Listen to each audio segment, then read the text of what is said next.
off the edge, I push another nigga off the ledge. So I stumble as I slide to the ship. Yeah, my eyes kinda teary and gut kinda heavy. I'm a walking dead man, is what they call me when I cut. Got the big S on my chest, so I'm kinda good at how I went on my way to the west side. To check up on some chickens, it's a hell of a drive, so drive home. As I hit my nose, stick to the break of dawn. Crime fighting's what I do. And niggas in my crew don't take lightly to you busters. And so we say fuck you. Then fuck you, tuck you in for the night. As you think about the paper at the funeral site. So when I'm hanging with the clique and we in the man, I feel good that the city of angels call me Black Superman.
Not the brown Superman.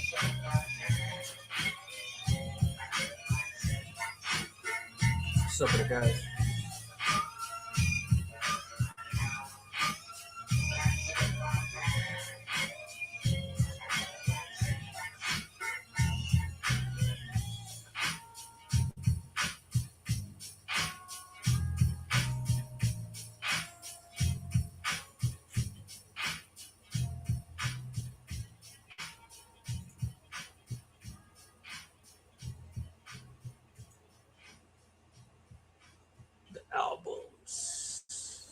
Los álbumes. Let me see. Right, man. Let me see. PNG Media News. My boy, what's going on? Mike Samans. Brett Martinez. Not Brett Martinez. What up, Bill? What's up, my boy? What's good? PNG at 1492. That's right. Let me see real quick. Deep ass roots. Deep ass roots, baby.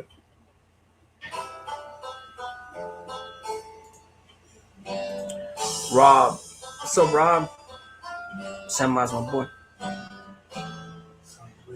Let's see. Orale, not the gafas. I forgot to take them off. Or we might get a super sureño. We might get a super sureño skit in here tonight. We'll see. We'll see. A ver qué pasa.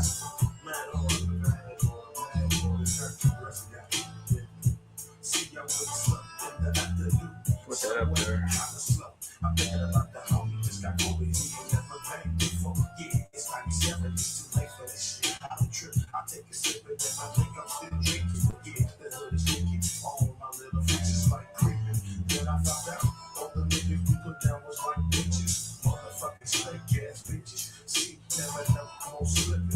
I'm still tripping how they say Pac's gone, but I still do songs. I guess the real niggas hit me. They feel like all the cowards around the world really did. I know they did see your kids in the back, so that they get monopoly money. It ain't funny.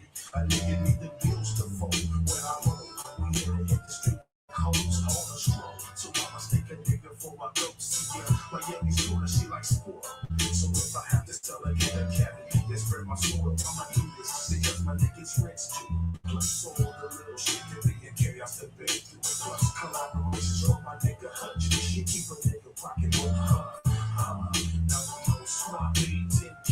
A nigga feel good on this road through quarter game. I still hate with my nigga that's selling. Dedicated on that prime jump, so you know that we gon' flip it. Going ride with the rest with a meal ticket. Sometimes I ain't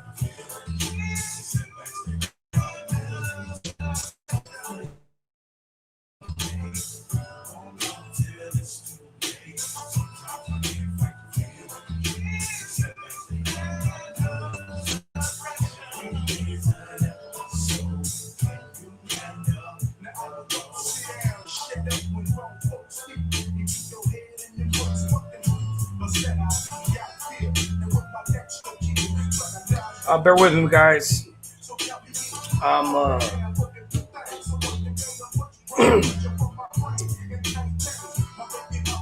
looking to see what anybody's dropped or shit like that. I know I wanted to do something last time. Still gotta check though.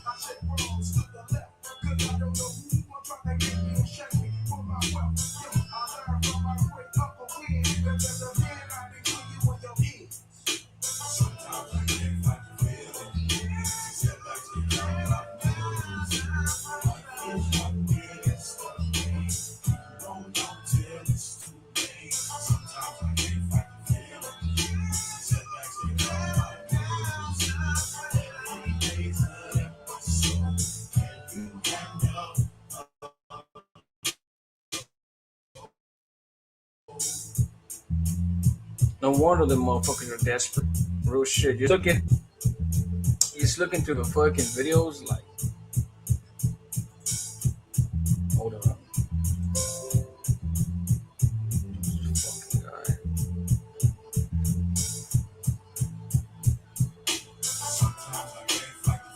Alright, it's Tuesday, guys. It's Tuesday.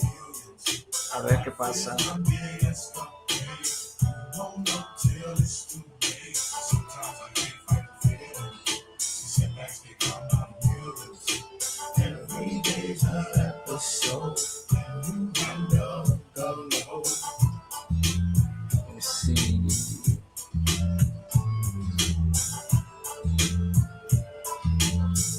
Let me see what this dude got going on. Hold on.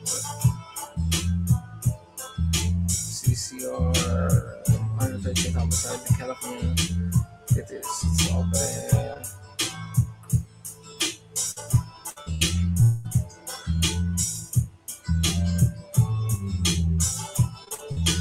Damn.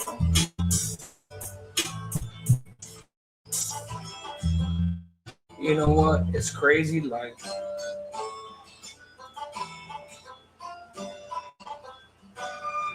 I'll let you guys know exactly what I'm talking about. Just bear with me real quick. The only J-Cat that's still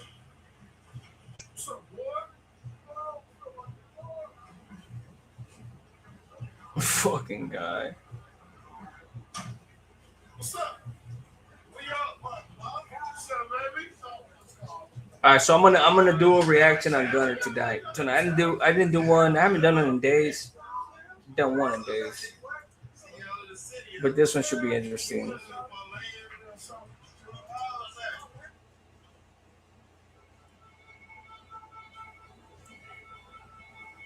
I'm looking to see see what happens. But how you guys been though, man? How you guys been? Appreciate you guys stopping by. Fucking tired, dude.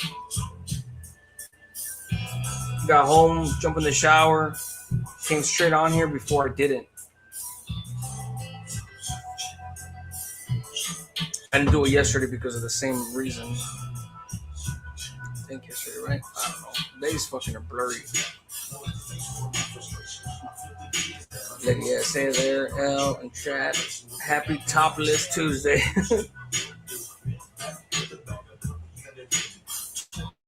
Oh, that reminds me. Hold on. I'm glad you said that. Hold on. That reminds me.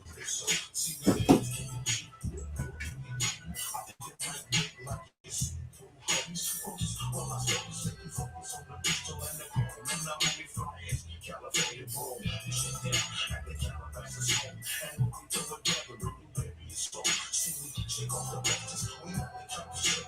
Come down on the materials with they fake Geo records. Yeah, it's a method. I'll smoke such a method. And when we on our block, the dope you might catch it. Disrespected down there. Kelly West Coast yelling. Check out all my homies with they color blue and red. What he said, I'm gonna be gold. I got my homies buried. We like Shaw from the Bay Area. We like Anderson, the master freak. So searching with the nigga cage. So searching with the nigga cage. You go up quickly.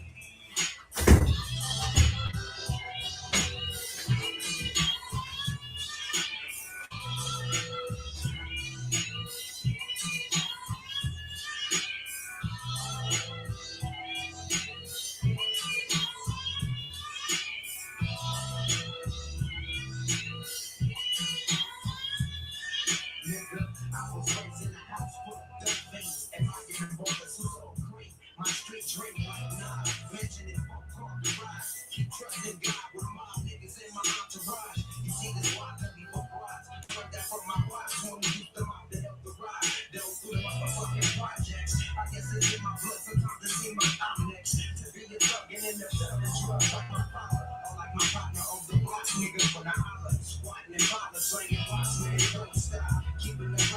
No more topless. We can't show no more skin.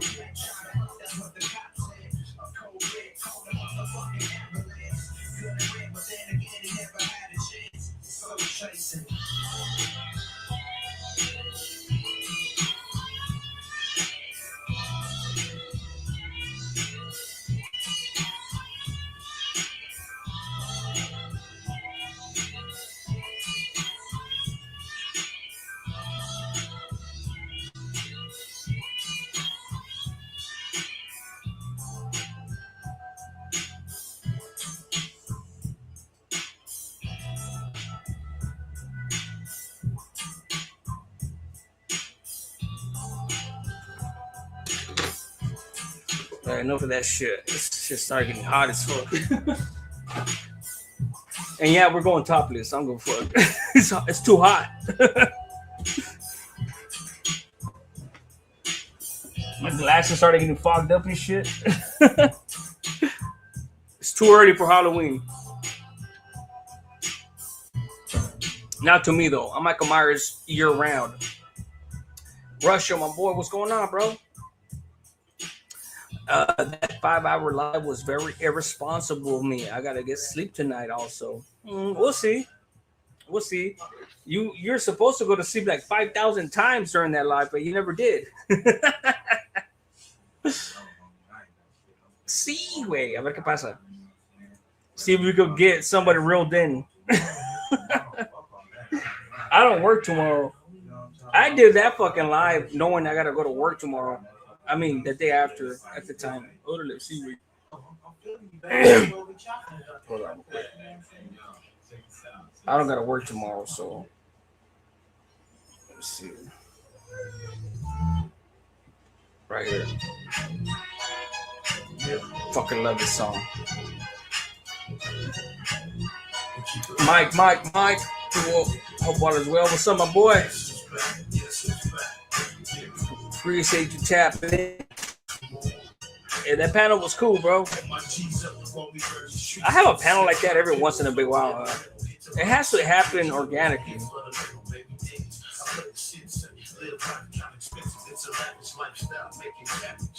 Take advantage and build and get my way up. I get up. See, I'm being wicked. I hope you came to get your kick. It's your business. I'm your witness, and I keep it to myself that I hit it. Back it on the shelf.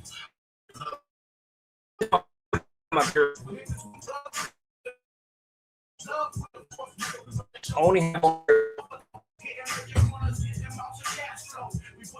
I should have picked some up.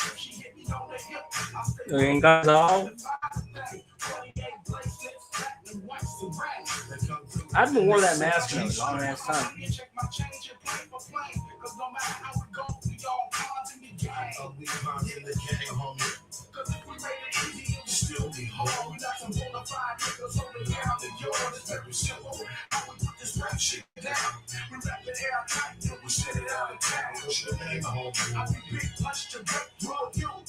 Then love flip the way, nigga.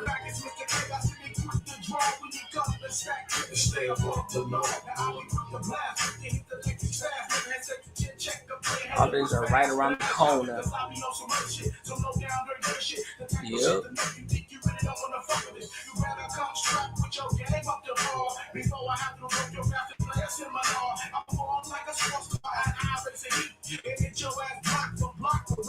I guess a fuck. I wake up the hood with the all good. Connect with your clip to flip chips, right scripts, hit the line of town licks. Many trips and trip with a quick hits. Who the bins to sick? Casino, Cavalino, record and Dino. Flipping Cinos, now she fucking with this sucker. And we know that he broke. And we smoke and I broke. The new hoes addicted to the aromatic shred. Every walk with the lip and give up the bench shatters. No fuck the match. Original like grass and his eye. Look to his zips. Hey, bro, I just seen. Hold on. I just seen. So be hard. Ladies, hello, Mike says. That's right. The Tercel, the Toyota Tercel. I just seen a Toyota Tercel, right? Beat up ass motherfucking car. I was going to work early in the morning. It was like 5:30. I was going to be there at 6. And I'm driving. I had to leave early because I had to get some gas. And I seen this old ass Toyota Tercel. And I'm fresh off of waking up, brushing my teeth, doing all that. And I'm driving and shit. And I seen a Toyota Tercel. And I'm thinking like, the fuck? The last time I seen the Toyota Tercel on the road, like fucking old. It's like seeing a fucking Celica or a Datsun. Who remembers a Datsun, bro? What? Not the fucking Datsuns.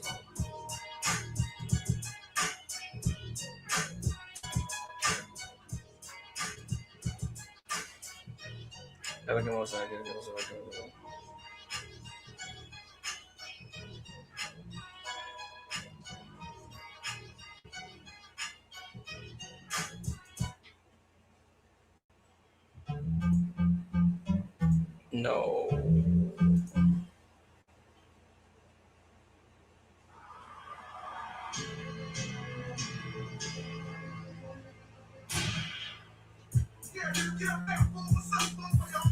The mask was dope. Appreciate you, bro. Yeah, man, that mask was sick, right?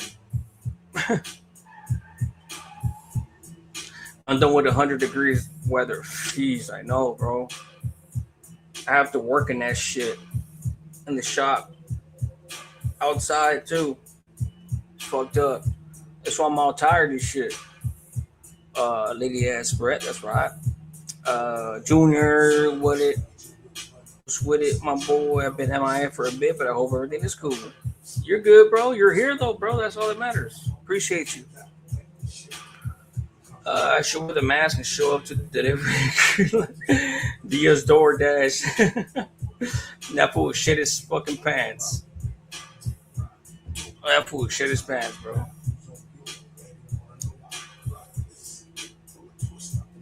Especially if you hit him with one of them kicks. Or a pizza kickboxer. Who's that on your PFP? They're like Dan Severn from Dan Severn. That's a good one.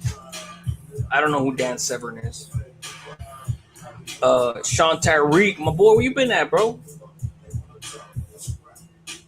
Let me find out you're all heartbroken over the prostitute.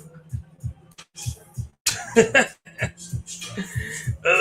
know what? The only reason I don't do reactions on that shit is because I ain't trying to give nobody no fucking clout. Not that they're gonna get clout for me. I ain't nobody, but I'm just saying, like,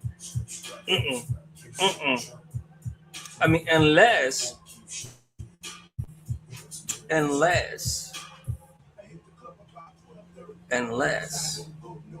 you guys want me to do it, I don't know. Let me know. Ora pinche prostituta. It is Datsun. I haven't seen one of those in so long. Oh shit, not the Datsuns. We had a ugly ass yellow Datsun, and where's the course? Was it Corsica? What was it? Toyota? The what was an old ass one? Corsica? Hold on, let me look it up. I still remember that shit because my uncle stole it from my mom. See, wait, it's funny now, but it wasn't funny at all back then. I think it was a Toyota.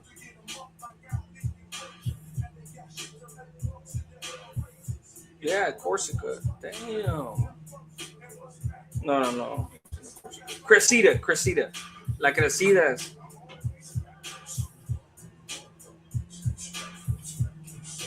Right, the Avalon. They got replaced with the Avalon. Cressida. I remember fucking. I almost went with my uncle too. That motherfucker ended up going in a big ass fucking car pursuit. Let's see. E.T. had his Tercel with a dark tint looking Beatman Holmes. Probably had 600,000 miles on it. Hey, motherfucker, I would be surprised. Toyotas last forever, brother. That's a compliment. Yaya. Excuse me. Damn. Fucking acid right there. Yaya APA chat. That's right. I sent mine right back to you. Mike Morello, what's PFP? You really are old, huh? Even I know what that shit is. Seaway, I know what it is. What is it like? That computer, what does it stand for? PFP, like your. I failed. I failed the test. Oh, okay.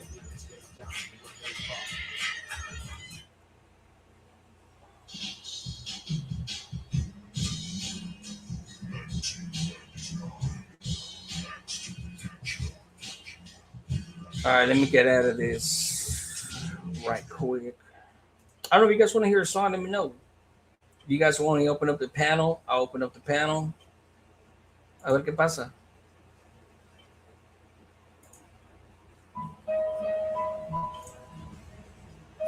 Let me see. Cool stuff. Court stuff. Okay. PFP, that's your program bullshit. Some computer shit. PFP file. Whatever the fuck, I don't know. That's what I'm thinking about. Oh, I'm thinking about your fucking. I'm thinking about something completely different. Only fucking porn. I'm just playing. Am I? Lady S says Miss Yaya. Lady S, Miss Yaya says. Lady S, of course, we need a reaction from you. What do you want me to react to? I'll find one. I ain't even tripping. Let me know. Michelle, much love and respect to you and Mr. Ox. Yeah, as I said yesterday. Oxnard. Did I say Jacob? No, I said Oxnard. Yeah, I said Oxnard. Not right now. Yesterday. I have to get ready for bed, but I'm still here. Man, you better knock that out, old lady. Old lady, I don't even know how old you are, by the way. So it's DAT, not dot, son. Datsun. I'm gonna say it the Paisa way, bro. Datsun. DAT. Mike Morello, igualmente. Órale, Mike Morello, igualmente, likewise. You see, that dude asked my PF profile picture something dance. Blah, blah, blah, blah.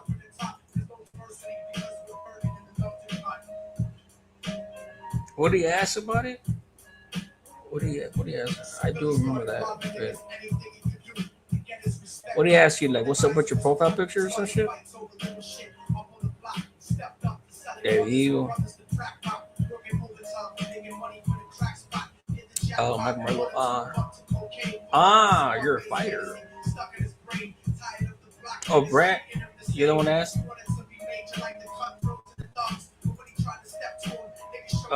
Shit, I didn't say I could spell good. Hey, I'm just saying. I just said that's how I spell it. The right way.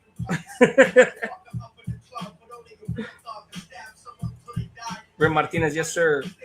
Man, that's how I know, Bray. You came on here the day. Was it yesterday or the day before? Day before, right?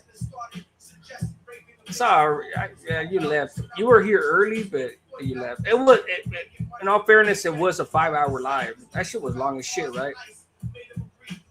That shit went by quick.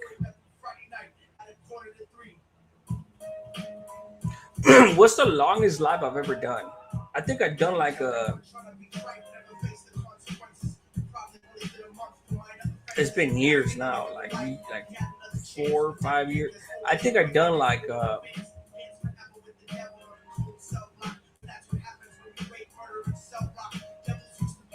6, 7 hour live. It was a long ass live. It was different back then though. Sean says that's right. Mike Morello, you look like Dan Severn because of the mustache. How he poses with your seatbelts. Okay, so it was a compliment. That's right.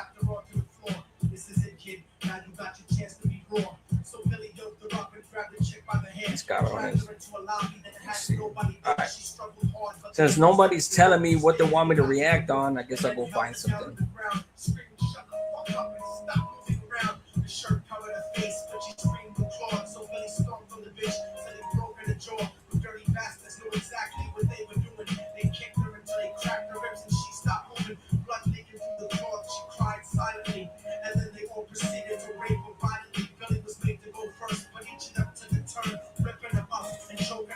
I'm gonna do one with the runner because it's gotta be. I still want to listen to it, dude. Fuck.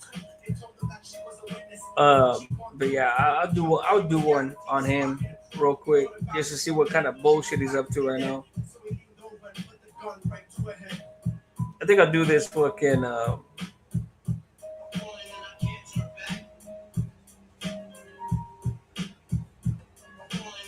Hold on, I'm looking at it right now. Hold on.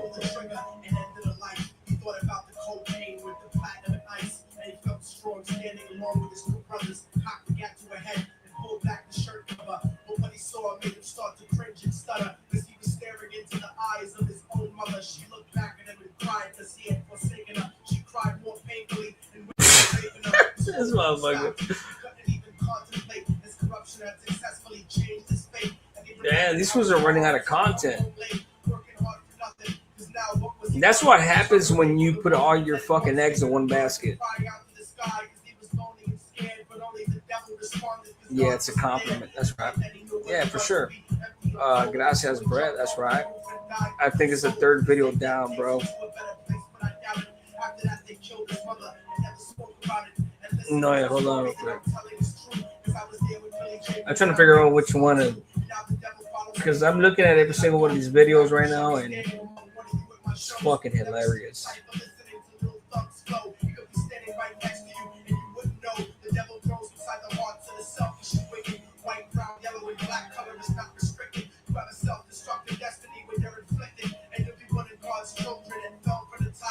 All right, let's do this, the YA one. Let's do the YA one real quick. Let's do Snitch and YA. Let me see what this fucking YA snitch has to say about this shit real quick. A ver, vamos a ver la colita. Si no la mueves se te va a poner malita. Let me see. This fucking pendejo. Buenos dias, Gunners Collective team. You don't speak Spanish. Shut up. You don't even have the right to say that. And I appreciate the support. So the California Youth Authority, right? You notice how they all try to say, him and the pendejo Dubs, the snitch, the briefer.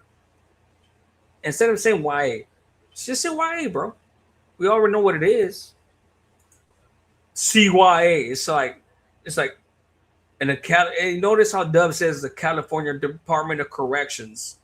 Never says rehabilitation, right? Because the rehabilitation, the R got added after the fact. But these dudes I think they feel like it sounds more like prolific or some shit. It sounds more official, sounds more gangster. You know, like California Youth Authority. Man, shut your ass up. Why, bro? Shut up. Wow. The Real Gladiator School. You know, I know a lot of people. The Real Gladiator School, man. Shut the fuck up, bro. Why A's could be the same, bro. What the fuck up, bro? Hold on real quick. Let me do this real quick. Hold on. Let me take this down real quick. Stupid motherfucker. Will tell you their stories. And the name of this video is Old Pictures Surface of Gunners Collected in YA. What cracked? This fucking guy. And some of the stories seem far-fetched. Some of the stories seem crazy, like there's no way. But there was a will. Wait, is that him right there? That's him, right? That is him. Ain't nobody fucking denied that you were in YA, bro. That what we know is that you a snitch. You snitched in YA, bro. When the shit hit the fan, you snitched on a Bulldog, Dreamer from Corcoran. You snitched on him. The paperwork is out there, brother. I'm still gonna do that. I swear to God. I know I keep saying it, but I will. I promise you I will. But I haven't done it because I don't want to do it half-ass. I'm gonna do a video on that shit. And where Leonard Vidari, whatever however you pronounce your last name, Skinner, how you snitched on the dude that beat the shit out of you with a fucking sock and a lock. Fucking weenie. And you want to sit here and fucking talk about why it is the California Youth Authority. I was the Gladiator School. Yeah, it might have been Gladiator School, but you weren't a motherfucking gladiator. You're a fucking weenie and a snitch. Period. And there was definitely a way.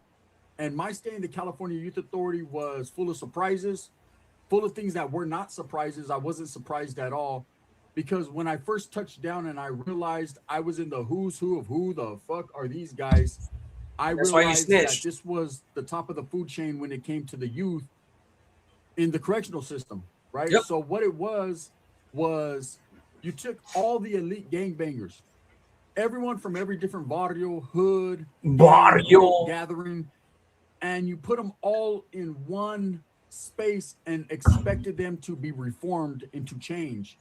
And what it did was it created an air of animosity amongst each other, worse than what they already came in with.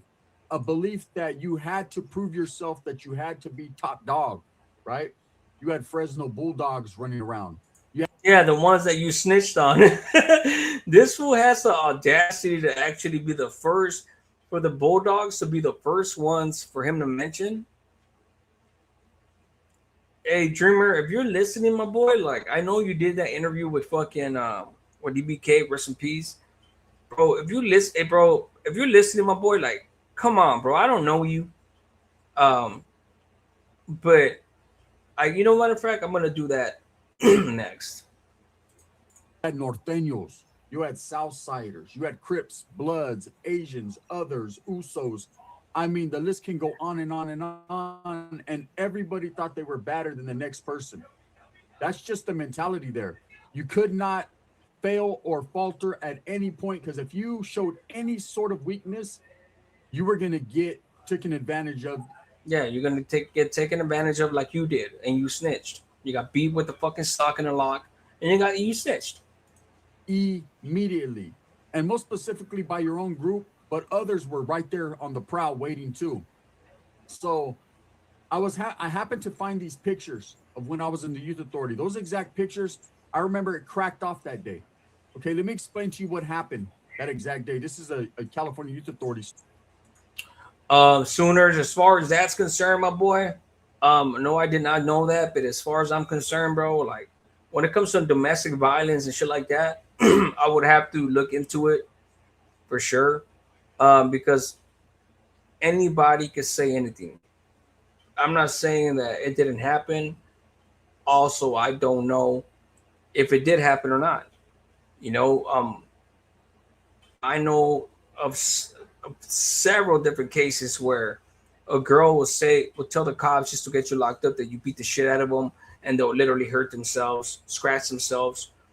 So as far as a spouse, yeah, that's Neither here nor there, as far as I'm concerned. So, yeah, no disrespect to you, my boy, but I need some concrete evidence on that shit. Let me see. What's cracking? Sending mines. You know, checking Wayne, my boy. What's going on? Story, right? Let's go back to this fucking piece of shit right here. So what had happened was when I got to this is in Carl Holton, which is located in Stockton, used to be. It's now closed down.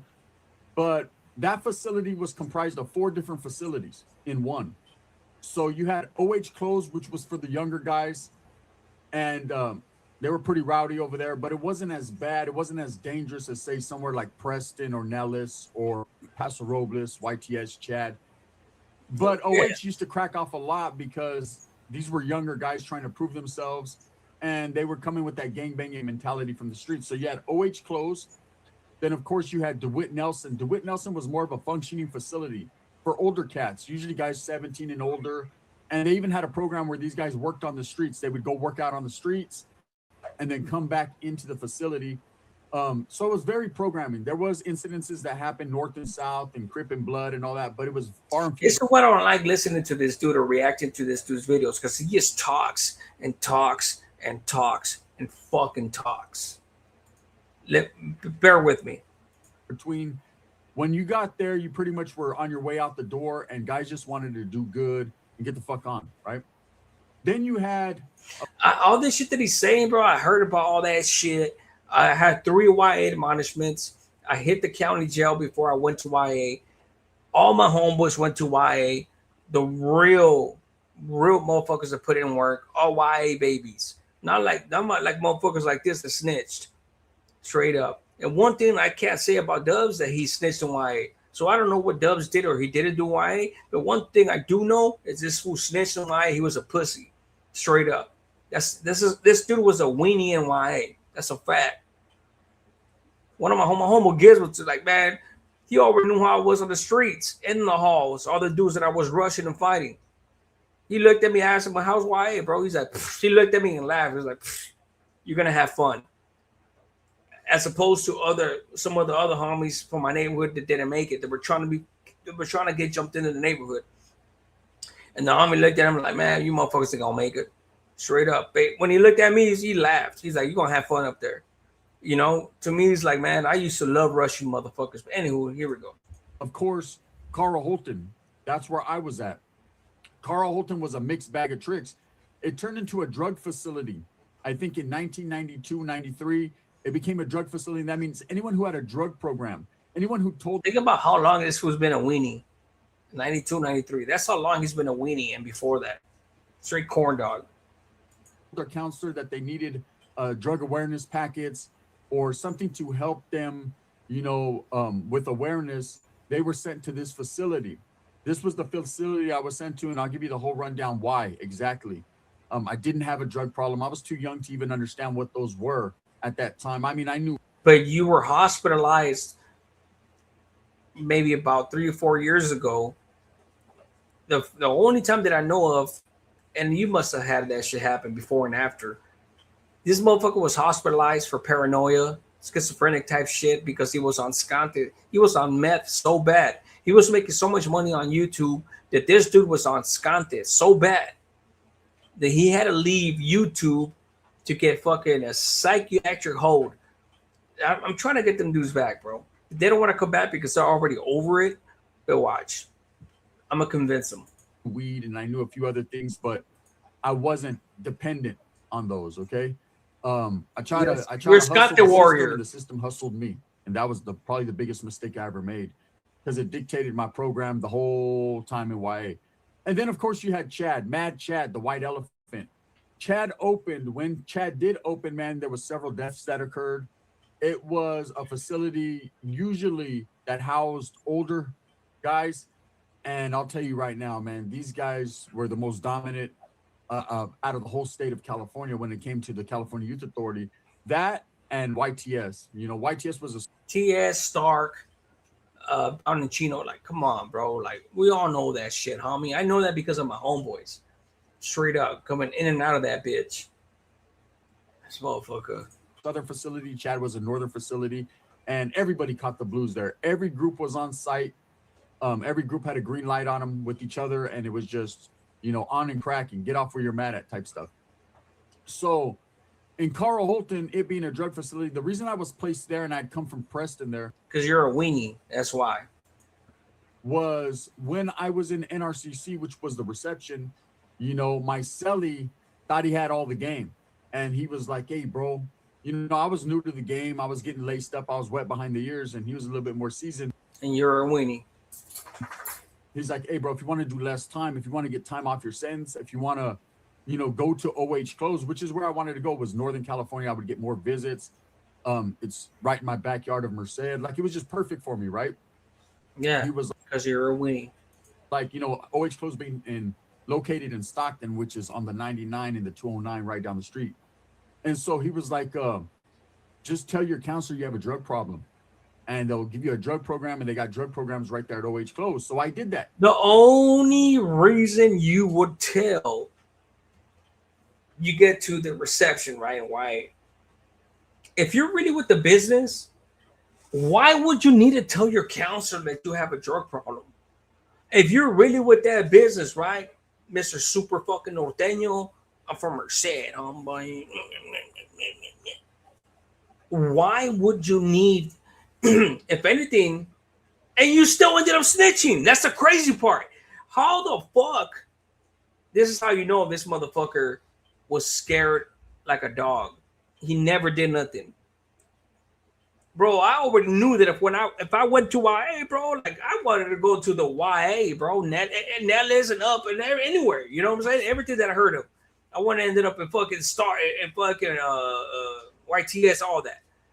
That's just the shit, my neighborhood, all my homeboys and all that shit. Like, to me, it's just like, that's my past life, of course, but this dude is telling on himself right now as far as how much of a weenie he is. He was looking for ways to go to the very least less dangerous YA, because he was scared. Hey, fuck it, bro. It is what it is, homie. I don't blame you to a certain extent. But when you're on YouTube, fucking acting like you're a big bad ass, calling dudes out, you don't even want to fight 16 alive. Oh, what happened, Mr. fucking Super Raza? What happened, bro? And I know you ain't shit, bro, because you ended up telling on the Bulldog, bro. Like, come on, bro. You're a weenie, bro. You couldn't even fucking, even in the lowest of YAs, bro, you still couldn't even fucking perform. Not knowing that Governor Pete Wilson at the time had just signed a documentation stating that there was no North and South when it came. A document, bro. Come on. You can't even, bro. You don't know how to speak Spanish or English. He just signed a documentation. Motherfucker, he just signed a document. Motherfucker can't even speak Spanish or English, and you're a white boy. That's fucking the California Youth Authority. They were going to send. Sorry, bro. I'm sorry. See, up until that point, they had never sent Northerners down south. I mean, they would send here one or two on accident or just because, and it would be all bad, right? But this was the first time they were going to send Northerners to southern facilities like Pasco. Look, guys, I'm gonna go get my beer. But in the meanwhile, please forgive me for not signing a documentation. Fucking documentation.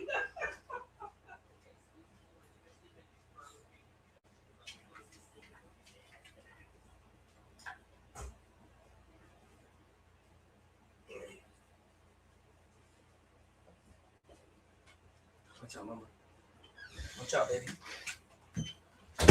Sit down. Sit. All right, I'm back with the signing of the documentation. Fucking straight pirata, bro. Straight fucking pirate. Robles, YTS, JK. Nellis, right? And so with my fucking bad luck, like I said, if there was no bad luck, I wouldn't have any. I caught that chain down to Nellis because they had drugs. And he caught the chain to Nellis, right? That's where he told do a dreamer from Corcoran. And the crazy part is that before then, he tried to ask for the most safest facility ever. And he still didn't get it. So as he says, if it wasn't for bad luck, I wouldn't have none. No luck. Get your ass up. You're a weenie, bro. You're a fucking lame. Facilities there as well. So it backfired on me. Anyways, I went through the whole Nellis trip, being a northerner in Southern California, and it didn't break me. What that did at that point was make me think I was the shit. Anyone who went down there who was able to program and function and get off and handle their business, you know, we came back up north or paroled with the mentality, man. You never did though. That you can live through anything, right? Ask this dude one time where he put in work in YA down south. You went down there and you were shedding your pants, homie. Straight up. Shut your ass up. I seen a lot of shit, was involved in a lot of shit. And at that point, I was like, hey, whatever don't break me makes me, right? So by the time I was received at the Northern What's up, my boy? I already had a reputation. Just telling people that I was a northerner in Ellis, the homies were all like, damn, bro, because they knew what type of hardship that was, or if they didn't know, they could only wonder, right? And so I put 2 on the 10, no hot sauce on it, made it sound worse than it really was. It was pretty bad. But, you know, of course, when you're telling your little war stories, you know, you win, right? And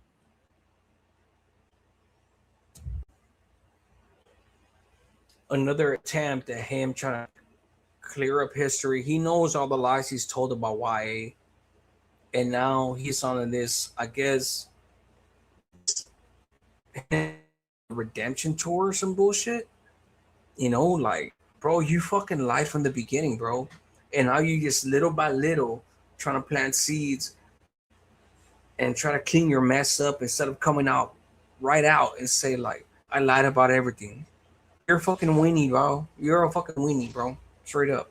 And because you know there's paperwork out there, there's just no covering it up no more. So this dude is putting up this fucking thumbnail right here. Look at him right there. He thinks he's bad with a little red rag. Oh yeah, cool. Anybody could take a picture with a red rag. I could take a picture with a blue rag, I guess. A brown rag, homie. Brown rag. I never took a picture with a blue rag. Sureño, ex-Sureño, whatnot. We were brown raggers, my neighborhood. That's the pictures that I took with my brown rag. But this dude right here, look at it. Look at him. I'm tough. Still glorifying his YA days when you don't have nothing to glorify in YA, bro. You didn't do shit but snitch. You got your ass whooped, bro. And one thing is to get your ass whooped. Ain't no problem with that. As long as you follow that. But for you to fucking turn. And so being impressing for the short month I was there, I started to adapt to the northern philosophies of being the dominant group, you know, handling business, being the group that couldn't be fucked with. And I'm not saying the Southerners and the Bulldogs weren't handling their business, because at that time we were at war with the Fresno Bull. Being the dominant group, the deeper group, and our mentality was very different from everyone else's. You know, I felt like we couldn't be fucked with. And that was just the truth in Preston, man. You know, Southerners would tell you, Bulldogs would tell you, they won't tell you as much as Southerners will.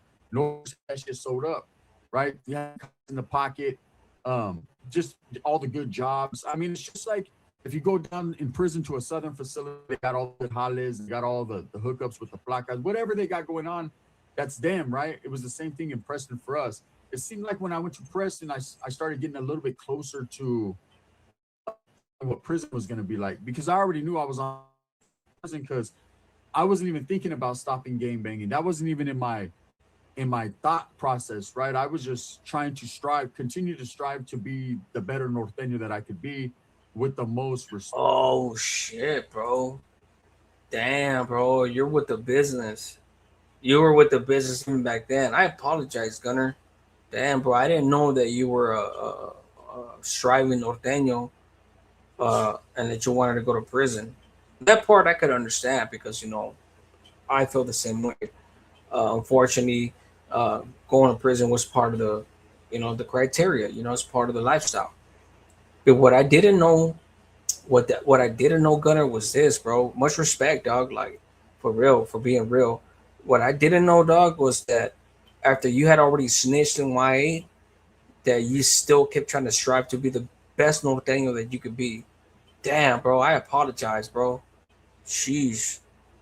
Like, for real, bro. For real. Like, I apologize, bro. Like, you know, I'm pretty sure that the snitches that are out there, the dudes I told, could identify with you and you stand in solidarity with them.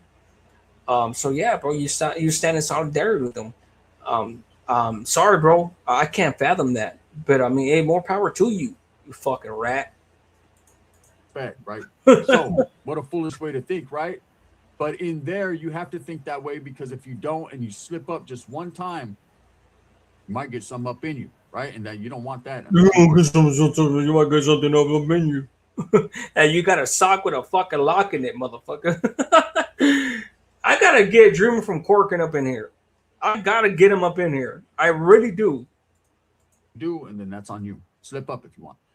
So, Pendejo. I got involved in a couple incidences with the Fresno Bulldogs in Preston. I remember the real big one that a lot of people would talk about happened in 1994. Sorry, guys. Damn, bro. Sorry. Fuck.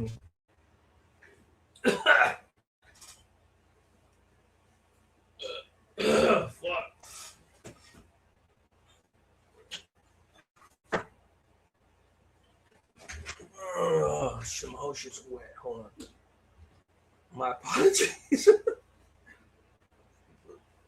have to wipe it with my fucking jacket. Trying to fucking wet my keyboard. Like wet my whole keyboard, bro. Fuck. Perdóname. Here you go. Here we go. Let's see what spin that he has on the Bulldog incident. Here we go. Preston. Hola, Preston. Early 94, we were going to the Chow Hall. First of all, I want to say paperwork doesn't lie. Macheta, are you here? And for whatever reason, a couple Bulldogs had landed and they had a different type of mentality. They were stirring up problems. That's what would happen with the Bulldogs all the time. Is it'd be cool. They'd be doing their program. We'd be doing ours. You know, a few skirmishes here and there, nothing too major. And then a few Bulldogs would hit from a different facility like Chad. They'd come from wherever they came from or even the streets, and they just would pump the rest of them up and it'd be on and cracking, right? And then we'd go for a month or 2 month long run of getting off every time we seen each other. And then everybody would get locked down, slammed down in Tamarack, which was the whole there, administrative segregation. You'd get a little Ironwood program, Juniper program, whatever, and then boom, come on back. And everything would cool off for a little while until some more dogs got there, or Northerners, it worked both ways, or Southerners, right? So at that time in Preston, it was probably, I'd say 90% of the time, guerra with the Bulldogs. I got that interview right there. Hold on. So I'm gonna let this dude go ahead and dig his own hole. I don't gotta look for it. Homeboy send it to me. Meaning I don't have to go look for it. Fucking shit. Anyway, here we go. Or with the Bulldogs. And we did have a couple incidences with the Southsiders, right? And you know what's crazy? Sorry, guys. This is around the time that I left for a couple years from my original channel. And on the peripheral, I was kind of aware of what was going on, but I wasn't engaging whatsoever. And that's when this piece of shit got exposed for this shit. But this interview is long as shit. And when I click on it, I'm gonna go to the paperwork once again. Or this was snitched like a little bitch. Fucking pussy. One with the blacks. And he didn't earn his name Runner from YA. That's the crazy part. He didn't earn the name Runner. He earned that shit from out here. Being out here on YouTube, running from fades and all kinds of shit. In LA Crips, right? Fucking weenie. I did about 8 or 9 months, I'd say, in Preston, and then I was shipped to Carrollton. As soon as I landed in Carrollton, it was all bad. It was all bad because I recognized a Southerner on the van when we were going over that was actually from my city that used to be a Northerner. He had flip-flopped, right? And so one thing about us, man, from Merced, where I was from, was there was Southerners that lived in the town, but there was... Or I was from? What do you mean from where you were from, my boy? Like, that's where you should still be from. if you're no longer active, no longer gang banging. I know you went to SNY too. I don't care about that. Um, bro, that's where you grew up, homie. I never say I wasn't from Orange County or Santana or from Logan. Like I'm always gonna be from there. That's where I grew up. I'm in political exile from the fucking politics and no longer active from being a gang member. You know what I'm saying? Like this fucking guy, bro. Really no established barrios at that time, right? And so we had this chip on our shoulder. Like if anyone said they were from Merced and they were a Southerner, we were gonna get off. Fuck that, right? No way, ain't no way, ain't no way. Sur gang, right? So this dude, I jump on the van. He's like, "Oh yeah, we're chopping it up. I know him from school. Like I knew him very well. He was a good friend. You know what I'm saying? I used to put some things in his sister back in the days, right? So let's just say that he was cool. I thought. Then all of a sudden he busted out with like, "I'm a Southsider." What? How'd that happen? I'm from Atwater. What? No, you're not, motherfucker. You used to live on Meadowbrook in Beechwood. Stop it, right? And so we got it. Skinner, shut up. You in the Road Norteño? You snitch on Jeremy from Corcoran and why, homie? Get your ass out of here, bro. Shut your ass up. As soon as we were unchained, as soon as we got there, we got off right there by the van. Beep, beep, beep, beep, beep. They put me in the hole, Yuba, which is Yuba Hall, and then from there, they send me to, which was I guess the reception unit, and then I was sent to Mona Hall, and that's where these pictures were taken. Mona Hall and Carl Holton. Now Mona Hall was a bunch of J-Cats. I hated it. You know, it seemed like they put a whole bunch of J-Cats on that unit. It seemed like they put a bunch of youngsters, wild motherfuckers on that unit. And it just wasn't laced up like I thought it should be, right? Now, there were some really heavy hitters right there. There was two homeboys, me, Bad Boy from Sacramento, Clumsy from Hanford, you know. Orale, good homeboys. Good, solid homeboys. Not the Hanas.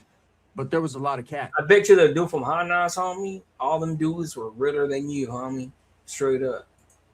And so it was kind of a fucked up unit, to be honest. It was like the laughing stock of the facility. There's always one of those, right? And it wasn't that we wouldn't handle our business. We weren't getting off. Of course, we were, and motherfuckers wouldn't say nothing to our face individually, right? But we all know Mono had that reputation. To be honest, it was like I'm gonna put this. I'm gonna play this one back. I'm gonna play this shit back real quick. Listen to this shit. You know, just a few good homeboys, good solid homeboys, but there was a lot of cats, and so it was kind of a lot of cats. Damn, we had some mice. I think in the shoe, and then in Pleasant Valley was in the hole. Pleasant Valley hole was the most rats that we've seen, like the mice, you know. But this dude said they had a lot of cats there. Jeez, I've never seen a cat in prison. A fucked up unit, to be honest, it was like the laughing stock of the facility. There's always one of those, right? And the laughing stock of all facilities, there's always one of those. He's already trying to make excuses of where he was at. Here we go. And it wasn't that we wouldn't handle our business. We weren't getting off. Of course, we were, and motherfuckers wouldn't say nothing to our face individually, right? But we all know. But what does that have to do? Like, what are you talking about, bro? That where you were at had the reputation of not handling business type shit, laughing stock, whatever. Of course, we were handling business, but they wouldn't say it to her face. Like, what does that even mean? Like, I'm trying to put two and two together right now. Like, what does that even mean? Like, if you were handling business and you're talking about who's going to say that, who was laughing at you? Why was it known as a laughing stock? What are you talking about? Mono had that reputation. It just was weird. So anyway. So you were admittedly so in a weird ass place. This fucking guy, bro. But he always talks about YA. And he leans on fucking Dubs, right? Mr. YTS, Mr. fucking esto y lo otro, no sé qué puto, pinche puto desgraciado. No sé qué pedo. It's just like, to me, it's just like, if you really listen to what this dude's saying, bro, like, you know, the proof is in the pudding, right? Órale, pinche Bill Cosby. What had happened was one day, you know, it was a little bit different in CYA. And this was Carl Holton was more of a programming situation. There wasn't too much cracking off, but when it did, just like anywhere else, right? But it was a lot less than Nellis or TS or Chad or places like Paso that fucking just rocked all day, every day. And so I got a little complacent, a little content, and a little just used to no drama, right? And there was an officer, she worked there. I'll never forget, Mexicana. And she had a brother who worked on Tejon, which was it was a unit right behind us, right? Whole different unit. It's funny how this fool literally has perfected certain words, Mexicana and Tejon, like to fool people and make them think that like he's fluent in Spanish, but then he never speaks it. Orale, Mr. Raza. And one day, just out of the blue, she was like, Vidari, which is me, right? I was like, yeah, what's up? She was like, do me a favor. Well, this is going to be stupid. Take my brother this food. She had a Tupperware container with like spaghetti in it or something. And I had never been asked by a cop, right? She was not a GS, but a YC, a youth counselor, right? Bear with me, guys. To go take some food to someone, like, bitch, take your own food, right? But at the same time, I was going to be able to wiggle to get outside of the building and go see the other building, see the homies over there. And that was cool. So I was like, all right, cool. So her brother's name was Nick, I remember. And so I Nicolas. Walk over there. And as I'm walking over there, there's this counselor. She's a black lady, pretty as hell, right? Remember, she wore big old glasses. And I'm going to lie, black. You know, I see her and I see a homeboy Caveman from Kettleman City, right? And he's working out because we had like one little weight bench in front of each building, right? So he's getting in, and I walk by and I'm like, what's up, bro? And he's, oh, what's up? And she was like, don't talk to people. You're not in this building. Don't talk to me. So she was mean right from the gate. So I was like, oh, cool. He's like, Trucha, man, this fucking chick, she trips, right? All right, cool. Bam. So I go into the building, give old boy his shit. He's like, all right, go back to your building. He didn't even say thank you, punk ass man. And why does he cover his eyebrows, bro? That's the crazy part. Motherfucker, just go back to your building. I should have spit in that shit. So anyways, I give him his food. As I'm leaving, I tell the homeboy, all right, now she's like, just keep facing forward and walk into your own building. You can't have interaction with other. Bitch, if you don't shut up, you know what I'm saying? I mean, you look good, but your attitude makes you ugly as hell. So you did not, like, bitch. You damn well know you didn't say that shit. Oh, you look good, but your attitude makes you ugly as fuck. Man, shut your bitch ass up. That black girl would have whipped the shit out of you. Trust me, I know.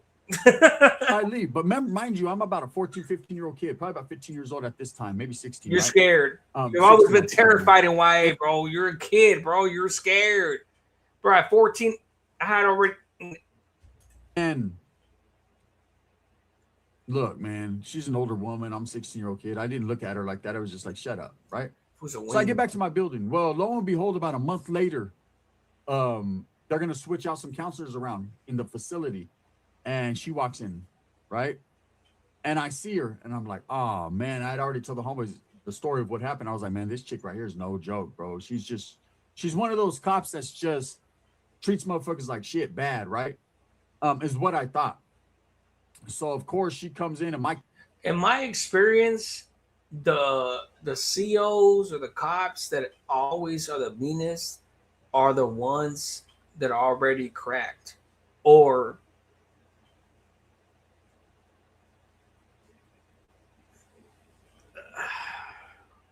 look, I had a girl in Jordan Hall, a counselor, and that's how my wife in prison. Anywho, let me see. Let me get through some of these right here real quick. The reaction or quick look at this video APA. The John V. Keep naming names. Mike Morello, everybody. AG said I was up with it, Oakland, everything. Okay, let's keep going.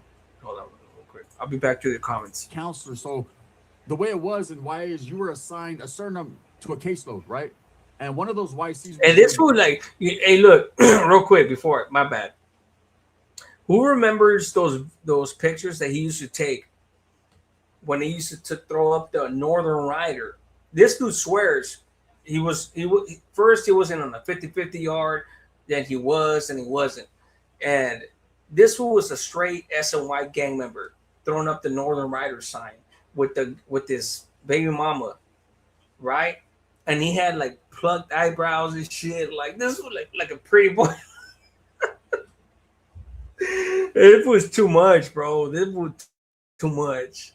Your direct counselor. Not enough at the same time. Going to be your YC, right? And so they did all your paperwork, parole, probation, whatever. They dealt with you. Who you think I got, right? She comes in, boom, I'm on her caseload. So and bear with me, bro. This fool, he just talks and talks and talks and fucking talks. Trust me, bro. Like, I'm feeling it already. I'm already tired. Fuck, just listening to this motherfucker. She's different. She's by the book. She takes us all into the building, into the office. But the only reason I'm following through with this video is because I want to see what lies he's telling. And there's like 20 of us on her caseload. And she starts telling, I don't want you on my caseload. I don't want you on my case. Just crazy, right? She was like, we're all going to stick together. We're all going to help each other. Let me guess, you're the one that she's going to want. We're like, just, I get it. But I'm like, damn, man, I'm just trying to get, you know what I'm saying? Just get by. Get a soap by and live. I was paroling maxed out. Get a soap on live, man. I just want a ketchup. I just want a mustard pack. I don't want to live, man. It's not funny, bro. Your little tactics, your little one-liners, they're old as shit already, bro. People are already onto your shit. Shut the fuck up and get through with the story. But anyways, it wasn't going to change me nothing. So for some reason, she kept calling me into her office. She took a liking to me. She ended up becoming very, very cool, right? She actually ended up falling in love with me. So let me tell you what happened, right? So, you know, I could tell she started to have some type of feelings for me. Now, mind you, she's an older woman. I'm a younger kid. So that wasn't good. SPM ass bitch, right? That wasn't good. But to me, shut your bitch ass up. You're a liar, bro. You're a fucking liar. Fuck, this fucking guy is crazy, bro. This motherfucker is crazy, dog. Fuck. It was. Because I was able to facilitate some extracurricular things from the streets. So I remember the first time I was like, man, she was like, what's wrong? What's wrong? And I used to always be in there with her, like doing paperwork because I was helping people with their social thinking. And notice this, look. Let me tell you this, right? He said he was 16 years old, right? And this motherfucker's in his mid-40s.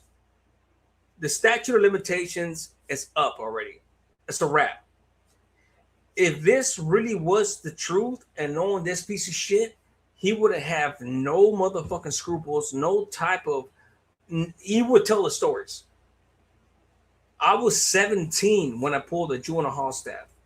She was 34. And I don't want to say I pulled her, like, I did what I did. And the crazy part to me is that this fucking guy, bro, it's just anything, bro. He's running out of stories. He's running out of stories, bro. He always fucking copies my shit, bro. I lived it in real life, bitch. You didn't. Fucking skills, helping people prepare for board to go parole, right? Even though I wasn't doing this shit, I've always been a good writer, so I was helping people do that. And so I was like her right-hand man. But it was good because I could see that big old booty every day. And her breast smelled good. And I mean, she wasn't bad to look at. And her breast smelled good and she wasn't bad. Like, he thinks that details is gonna fucking prove his case. Like, this fucking guy's a con artist, bro. She brought me burritos from the taco truck. That was the first lick. She was eating a salad. And I said, man, that looks good. I haven't had nothing that looks like that in a long time. She goes, what's your favorite food? I said, man, I'll kill somebody right now for a burrito from a taco truck. She says, you won't have to do that. The next day, she brings me a big ass burrito from the taco truck, right? A couple days later, she brings me 2 burritos, one for me and one for the homie, Shorty from Salas, who was my celly, right? And on goes on and on goes on, right? Little by little. Now, there was never nothing really illegal. Hey, guys, check this out. When I was in the halls, my celly, right? Weasel from Folks. We were in there in the first little thing in YGC, right? First cell in YGC. We were in 500. Old girl used to bring us in fucking food from motherfucking Taco Bell. Straight up. And she used to call us into the office. Man. Everything. We used to do all our things, everything. Boom, boom, boom, boom, boom. That never happened. I'm lying at this point, right? That's how easy I could make some shit up. That Weasel from Folks was my celly. But the rest, I could make it up easy. If I was really a liar like this dude, like I could make that shit up any fucking time, like he's been doing for years. He's running out of stories. He's running out of stories. And this is the type of shit to me. It's like out here on the internet, YouTube, or not picture YouTube. It This is why he doesn't like giving details, because people are gonna expose him. People are gonna know. They're gonna be. He don't like giving details. That's why and I'm specific about my stories, especially because they don't get anybody in the cross or they're not detrimental to anybody else. But that's the type of shit that he does, bro. Ego at that point, it was just more so burritos, McDonald's, Burger King, shit like that. And we'd go in the office and she'd have the food and then she'd shut the drapes so no one could see and boom, I'd eat. And I look at to this day, I don't know why she took a liking to me. I didn't do nothing extra, nothing special. I wasn't a good looking motherfucker back then. I was a skinny, pimply faced Norteño, right? I just didn't care. But it was what it was. And so, anyways, what happened was the homeboys were like, hey, fool, because I told them, you know what I mean? A couple of the homies, my celly, and a couple of homies. And the crazy part is that there used to be staff in juvenile hall they used to come eat and they used to give me food. And they wouldn't have to do that, the screen and shit like that. Maybe it's a different environment. I don't know, but this dude just put in extras. If he wouldn't have said, if he wouldn't have said that he was moving and wiggling and trying to insinuate that he was doing some other shit, there's nothing wrong with juvenile hall staff bringing you food. That doesn't mean they want to fuck you. That doesn't mean they want you. A lot of juvenile hall staff will be nice enough to bring you fucking food from the streets. You're in the halls, bro. It is what it is. You're a kid, homie. You know, what the fuck are you talking about? You know, that happens everywhere. But the whole thing with this shit is he tried to insinuate that he was doing something that they pulled her or some shit. Like, the fuck, homie? Like, hey, for this chick be break me off. She be bringing me food and everything. Now, up until that point, I never did nothing sexually with her. Nothing like that, right? I wanted to, right? But she just wasn't just like that. But I could tell she was like, she would just sit there and look at me, stare at me and smile. And so why are you bringing it up, bro? She just fucking, this fucking guy is, so now his pervert ways are starting to come out. He said that she would just look at him, whatever. Maybe she just wanted to fuck. This fucking guy is crazy, dude. Some women want to give you some extra privileges because they remind you, you remind them of their kid or some shit. Not because it's sexual, but you're insinuating that shit, bro. Like, what the fuck? Man, stop it. You know already how it goes. So anyways, let me put that back. Because I told them, you know what I mean? A couple of the homies, my celly, and a couple of homies like, hey, for this chick be break me off. She be bringing me food and everything. Now, up until that point, I never did nothing sexually with her. Nothing like that, right? I wanted to, right? But she just wasn't just like that. But I could tell she was like, she would just sit there and look at me, stare at me and smile. And, you know how you can feel when someone's feeling you? Man, stop it. You know already how it goes. So anyways, whop it. I'm trying to like see how far I could take this. And I was like, man, I told the homeboys, they're like, hey, see if you can get a camera. Because back then we all wanted to be gangsters and flick it up. And we used to get disposable cameras. You know what I'm saying? If you can hustle and get a disposable camera, you flick it up with the disposable camera. They take the film, go develop it, bring you the pictures. And you can take some different type of poses. Because the only time you had action really at pictures is if you got like, they started having like these picture ducats. But before that, you have to go to visiting to take pictures with your family and shit, right? But motherfuckers want pictures on the yard all gangstered out. You know how it is. So the homie was like, and then just like some food for thought. I remember when I started telling my juvenile hall stories years ago, this is one dude that said he would never tell stories from the streets or juvenile hall or nothing like that. And look at him now. Now that he's running out of shit to say. Hit her up. I was like, well, I don't know if she'll do that. Fuck it then. So one day I'll... Not for you, bro. Fuck you. Fuck your face. Let's see. Yeah, my bad, guys. I stayed on that way too fucking long. I stayed on that way too long. Let me see. Yeah, I'm sold. I'm gonna grab a Natty Daddy in a minute for real. That was a lot. 20 minutes ago. Let me see. G said, what's up, L? What's up with it? G said, I'm not here no more. She gone. Let me see. I said, mine's spoken everything. Saludos, L in chat. Why again? You had already said that from the beginning. That's how I know Oakland everything left and came back. Fuck. Just continue to hit the like. Yep. Have a good one.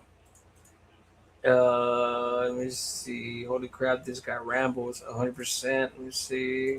But how old is this video of him? It's recent. I think it's recent. Hold on, let me check. 8 days ago.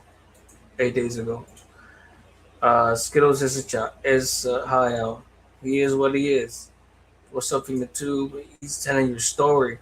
Lady S, he's telling your story, right? This motherfucker got no shame. All these motherfuckers heard all my juvenile hall stories, everything, bro. My street stories, everything. My schedule was busy this evening. I did want to come in and show support. I said mine, brother. To all the trolls, fuck you. Have a good one, bro.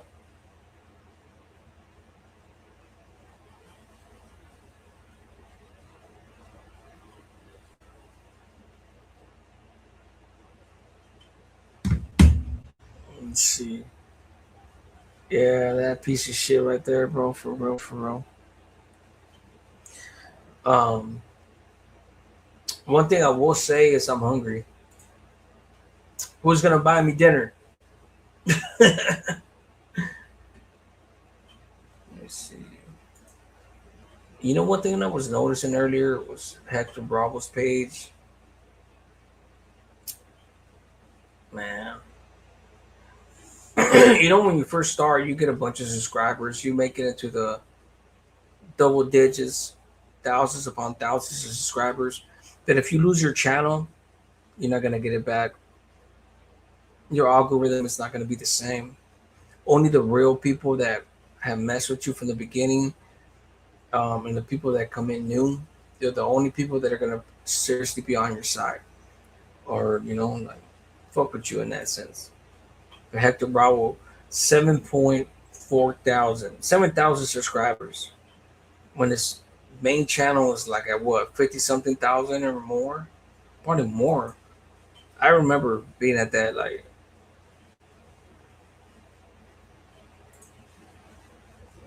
it's not easy, man. It's not easy at all. Let's see.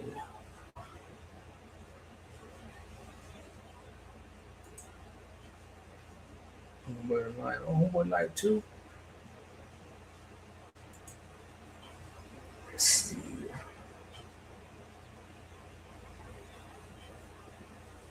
I don't know. What do you guys think I should react to? I think I should have did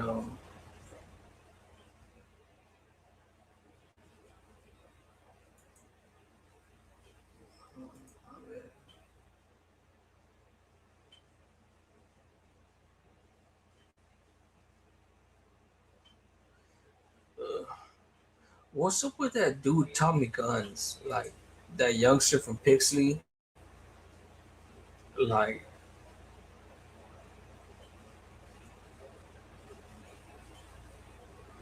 that shit to me is just like, I don't know. You guys like homie rap, Chicano rap?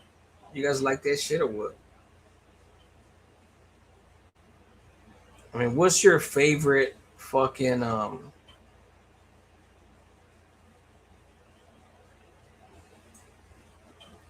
rap song? I guess Chicano rap. I don't know. I personally don't listen to that shit.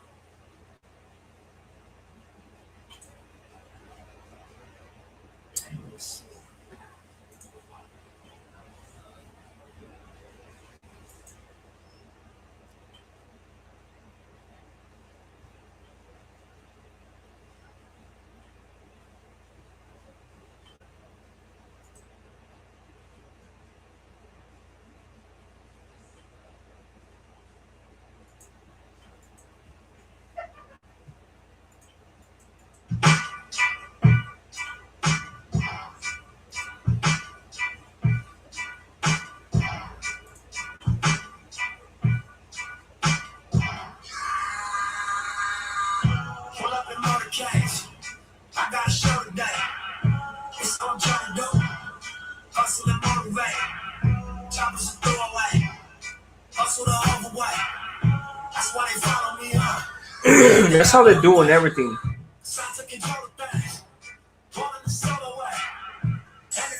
That's how they're doing everything right now. Being locked up. Unfortunately, the fucking. I mean, look. In 2017, August 1st of 2017. That's. You know what's crazy? Like, I was probably one of the first ones. If you really think about it, you see all these Kern Valley murders, CDC murders, in-house, in the cells, right? On the active side. August of 2017. I could have been another fucking statistic. And killing my cellie. I mean, you guys wouldn't have heard about shit. You guys wouldn't have heard that it was a violent murder. You probably would have just, anybody in Kern County would have heard inmate found dead in his cell, and the cellie is under investigation because they wanted me to give him a hot shot. The senores, Mexican mafia members. I refused.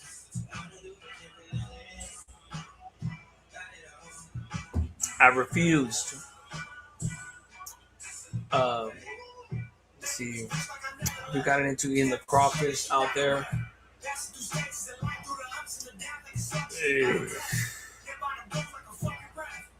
No, not yet. You got Cash App? What? Yeah, I got Cash App. Why? What are you asking that? She was like, "What do you think, stupid?"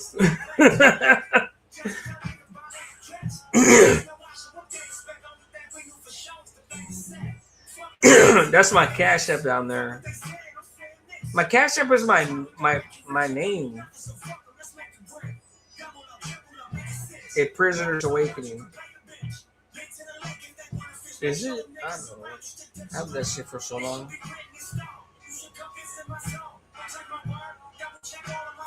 My Instagram is down there.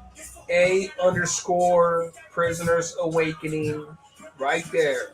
In the bottom of the screen. Dagas. But my Cash App is APA, The Prisoner's Awakening.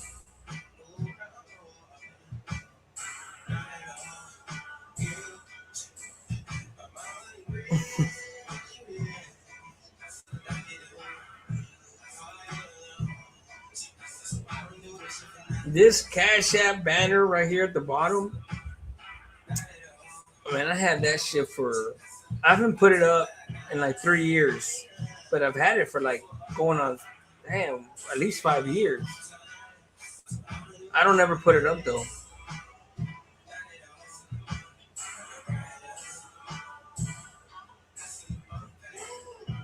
What else do I have on there? That's the number right there. That's my number right there. If anybody wants to call in. Fuck. I remember putting this one right here. Be right back, EPA. When I used to try to go take a shit or a piss. Not a shit, but a piss at least.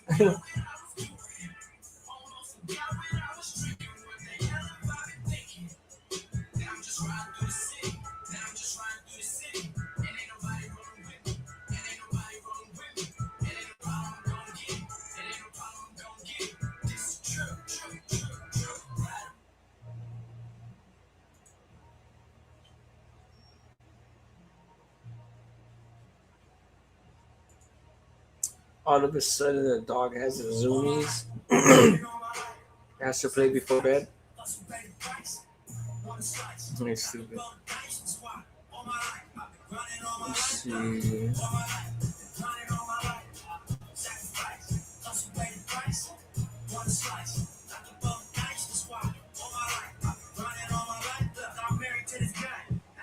I don't even want to drop the link, honestly, because I'm tired of shit.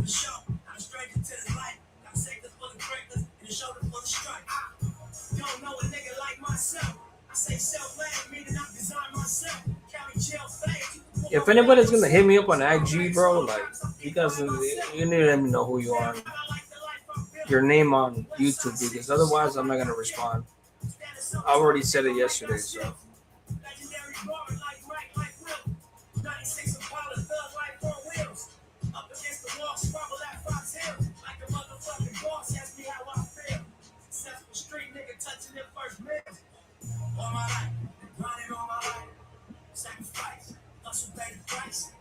One slice, not the bug dice, squat.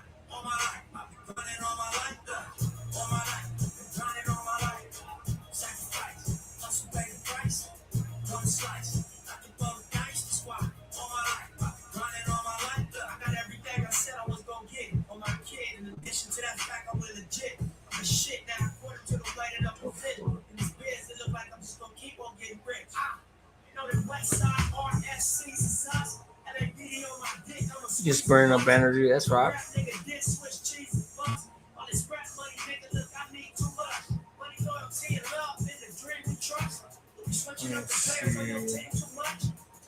I'm going to see if I missed any messages.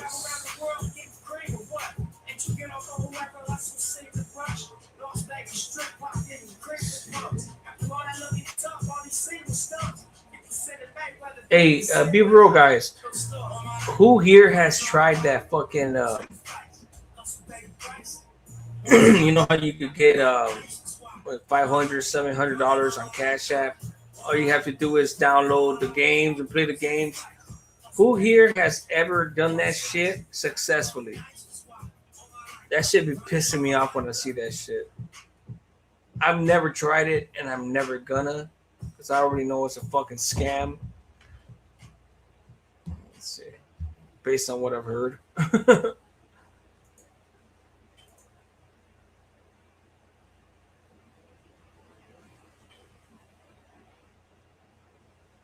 You would think that motherfuckers wouldn't play with people's emotions, right?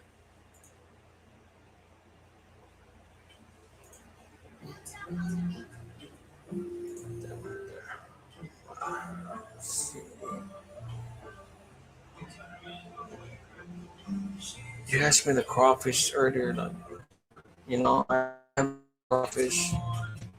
They got the here, sausage, that shit. Like, I don't know. I'm good.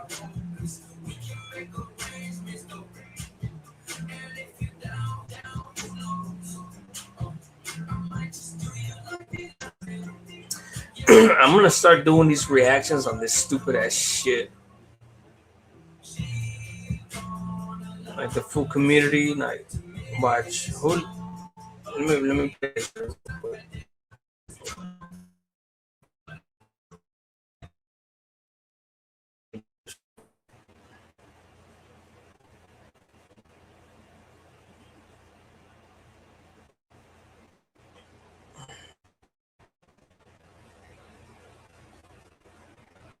Puta madre. Shit.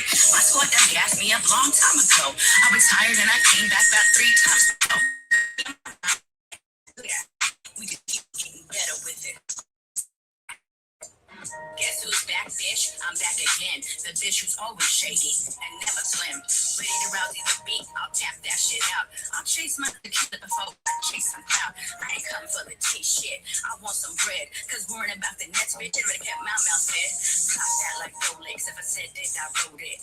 I'm self-promoted, so they cannot demote it. My only competition is that bitch, Mommy OG. And if you ain't as hard as her, you ain't as hard as she. Shit, I own as fuck, but they won't check on me. Like life alert, baby, I keep that saying on me. Laugh with that hot hun and kicking that little funny shit. I came to stand on business and let the witness out of OG really spit that shit. My squad done gassed me up a long time ago. I retired and I came back about 3 times before. But me and my rhymes were like that. Good, that's why we just keep on getting better with it over time. Guess who's back, bitch? I'm back again. The bitch who's always shady and never slim. I'll tap that shit out. I'll chase my tequila before I chase some power. I ain't coming for the cheap shit. I want some bread. Cause worrying about the next bitch and make that mouth fed. Cállate, ya, cállate. Estás gorda, güey. Shut up.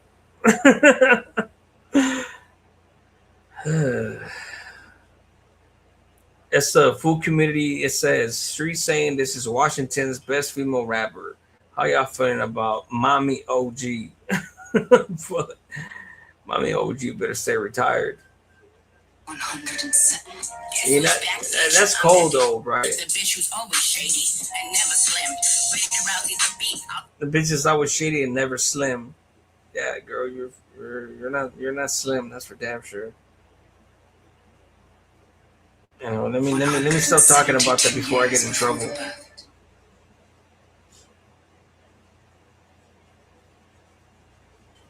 Let's see. Happy Wednesday, everybody. That's right. Hump day. Mike. What day is it, Mike? Let me see if I can find another one. I can't even like.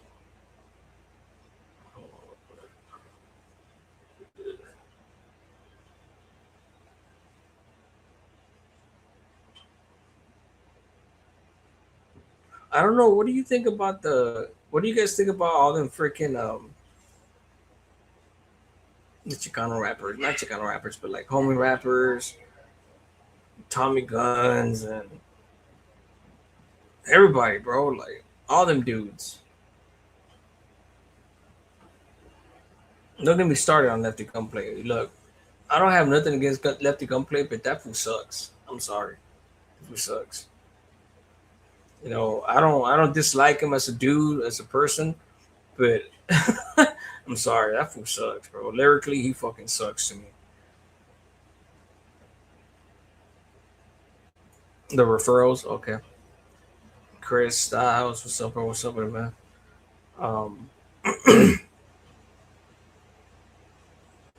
Maybe I'm older and I don't like the style or some shit, but I don't know.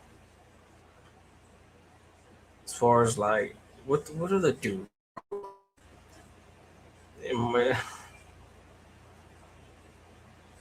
What is that dude? So I remember seeing all that shit a couple weeks back. Hood stocks and the studio and all that shit getting burned down. I don't know if it was an electrical problem or a homeless dude fucking was smoking or some bullshit. I don't know. But it's crazy how people started hating on him. All the haterism started coming out on different channels and all kinds of shit, bro. That shit really surprised me. I mean, nothing's ever gonna surprise me at the end of the day, but what really did surprise me is how many people came out and fucking started hating on hood stocks, bro. Like, Lucky, like, what the fuck? Like, if anything, to me, it's just like, that's something to support, you know? Like, them dudes got the luxury of, I mean, he did a term, whatever, you know, like, Lucky did a term, got out, never went back, cool. So he has the luxury to be active. There's a difference between doing a decade and a half and up in the prison system and putting in work, being in the shoes, stabbing dudes, and doing all that shit, right? And doing prison time, getting out, doing prison time, getting out, doing prison time, getting out on a bunch of terms, right? Cool. You kept it solid. You did your thing. You programmed while you were in there. You never put in work. You skated through, which is cool. Ain't nothing wrong with that. But to me, it's just like, why wouldn't people support that? You know what I'm saying? Like, the dude, that's why he has the luxury of being able to have a podcast in LA. Or like, why doesn't anybody from Orange County, where I'm from, do a podcast? You know, do that shit. If I could, I would. But I can't, because eventually someone's going to run in that bitch and I'm going to have a strap on me and I'm going to jail or I'm going to be dead. You know, like, There's just two. There's just no other outcome.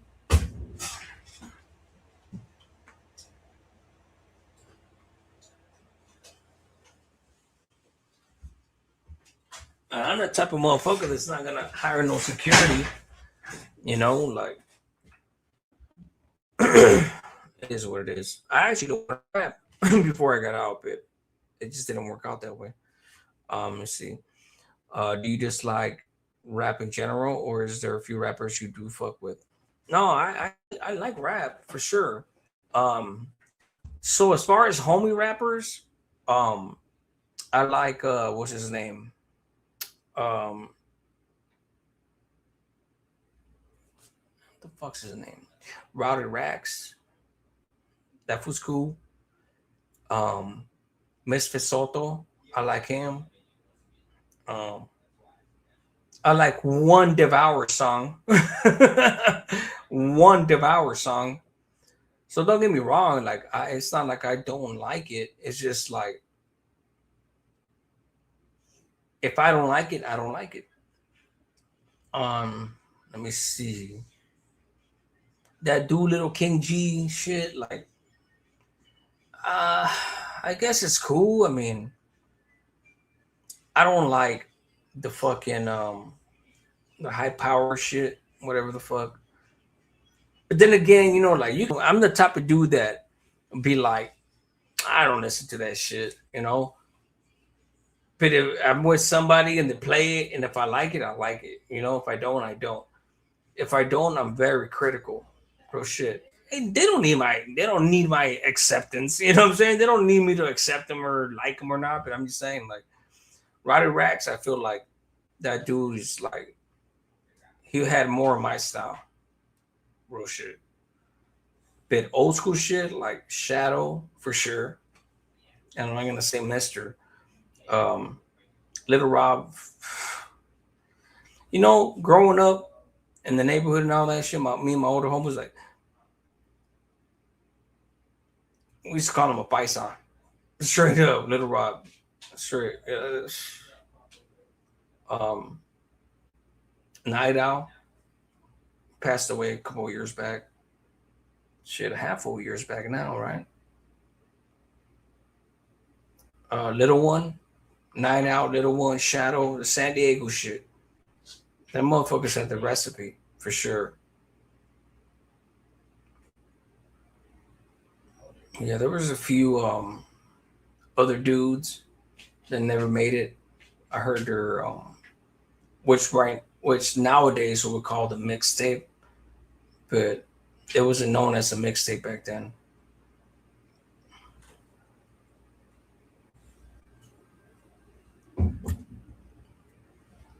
It was like selling tapes out of a trunk, sending CDs out of a trunk type shit.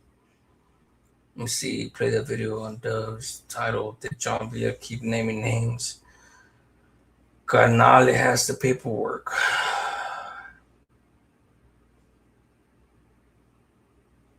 Where's that where's that from? Valley Thug, and what's up with it, bro? Hold on real quick. Let me go see if I can find it. Who did that? Did he do it? As a counselor and a teacher, you can Oh, tell this which kids are coming loser's from fucking rough life, homes.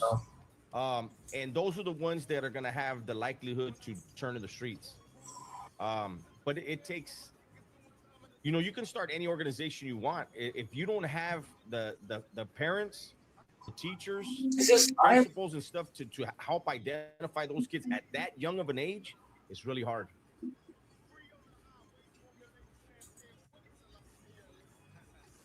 Fucking losers.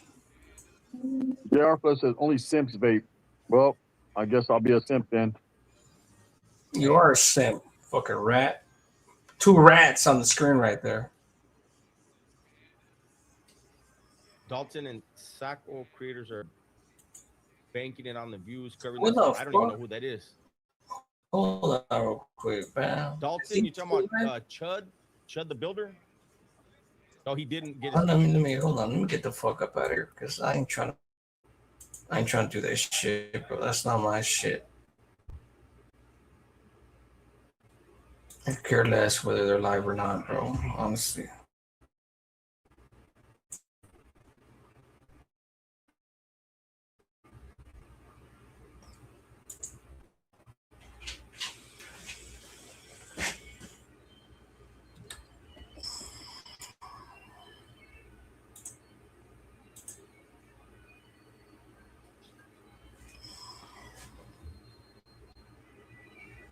Yeah, he's live. Okay, cool.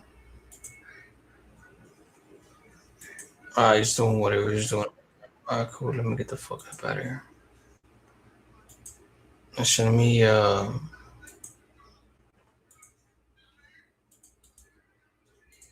let me see if I can find that video that you were talking about.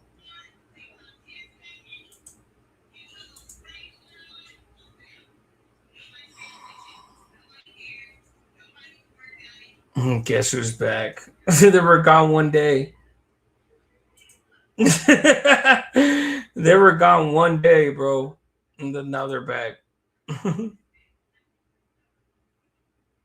Oh, the YouTube Yala did it. This time.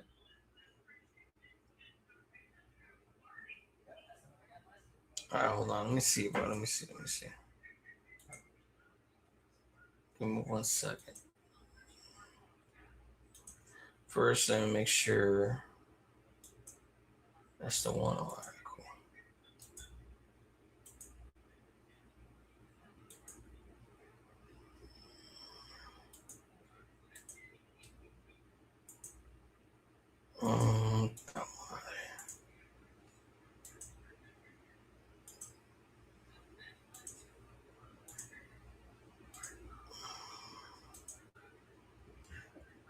You say exposing the YouTube Yala.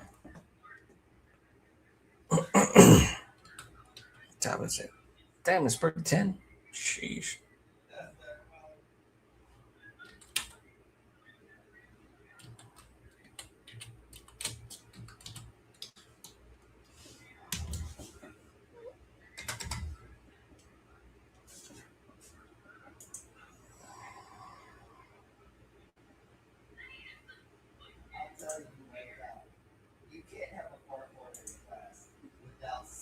What is this shit called?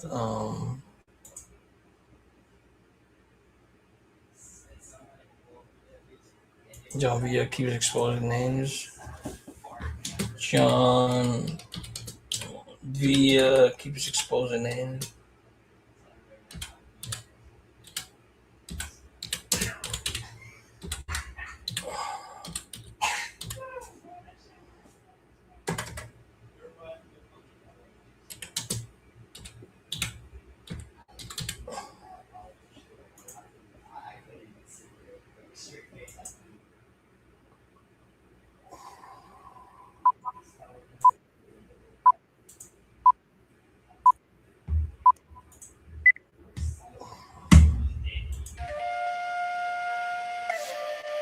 Oh, that's that fucking channel with that fucking background.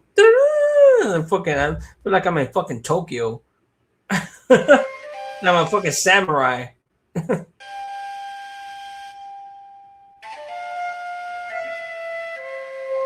I've seen all the paperwork before, bro. Let's see.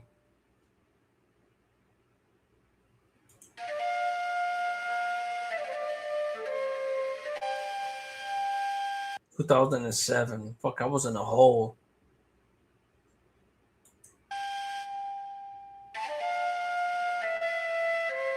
Planet 6 judgment, $50,000 of compensatory damages from each individual defendant.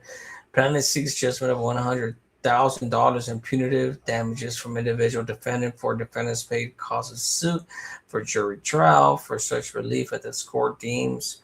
This motherfucker really, you know, it's crazy. That's his signature, John Villa, right? Fucking snitch ass bitch. That's when he told Crescent City. He did that from Pelican Bay. His number is J38001.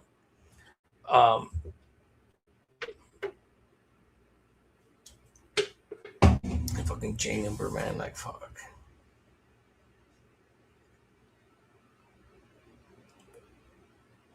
Everything that was said in this fucking lawsuit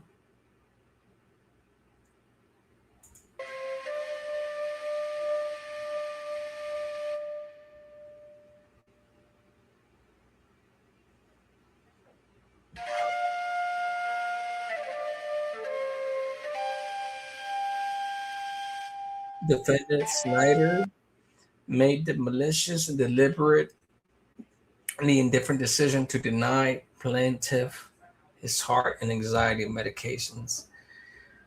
Uh, the heart medication. When it comes to suing, I'm gonna be real with you guys. Um, you could sue. I mean, if you get the okay to sue CDC in a lawsuit, you can name COs and all that shit, and it's not considered telling. What is considered telling is what this motherfucker mentioned in this lawsuit once they questioned him. That's what makes him a snitch. And not that, and not and the whole his whole debriefing shit. I wish I had that paperwork. I wish, but it's an essential file. It's confidential information. Unless there was a crooked ass CO or counselor, we're not gonna get our hands on it. And he knows that shit. But he's a snitch. Just to defend, yeah.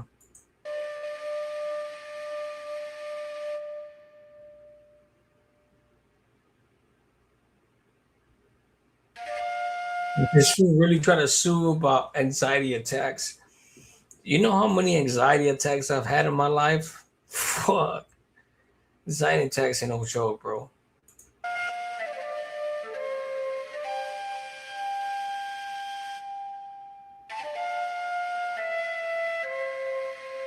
Let's look at this, my boy. Like, I ain't gonna lie, bro. Anxiety attacks are natural. It's the snitching that he did between this fucking lawsuit that is the problem. But for that dude that never put in work, I did. Like, this motherfucker crazy. Dubs, I mean.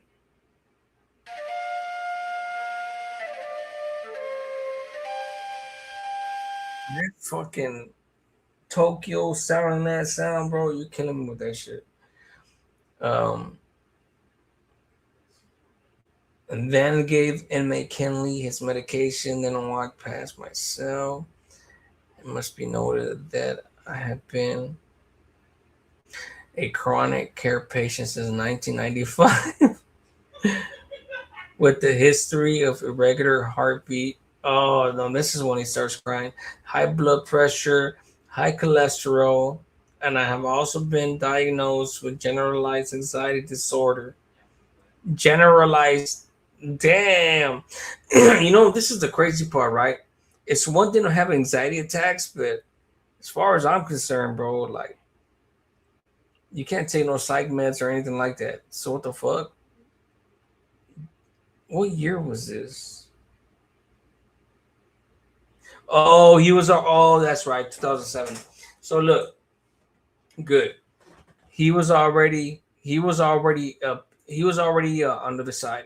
He had already he must have been going through the debriefing process in 2007, because in 2005 he had already dropped out. So this is why he did this.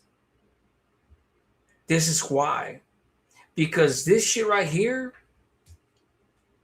diagnosed with generalized anxiety disorder, none of us in there on the GP could ever, well, while we were in the GP, we could never go to a psych. So there's no way that would be able to diagnose our state of mind, whatever psychological maladies that we had. So yeah, that's what like kind of like sparked me right there, because so this happened after he checked in, after he was already a PC. Okay, cool. Diagnosed with journal. Okay, I am on medication for all this, and anxiety attacks are all serious concern due to my cardiac issues. As Psych Tech Snyder walked past my cell, I told her that I needed my meds. Fucking God, this was been a crybaby from, damn, bro. How come you don't cry about your fucking meds on YouTube, bro? and you just fucking drink your fucking ass off on YouTube. What happened to your fucking cardiac fucking issue? Your high cholesterol, your irregular heartbeat, fucking guy.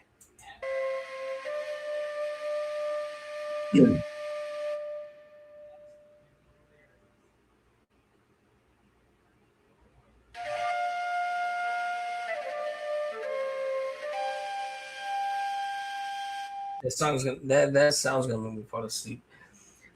Deny me the medication prescribed as therapy for my cardiac and anxiety issues as retaliation for comments made towards her, allegedly. Parentheses. By someone other than myself.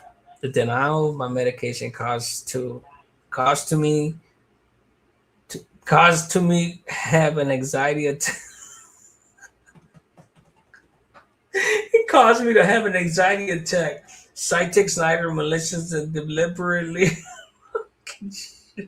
This guy's too much. I've never read the paperwork. It's been out there for years now, but I've never read it. Never broke it down. Never cared to, because I already knew from the beginning that he went to the side, so I didn't give a fuck.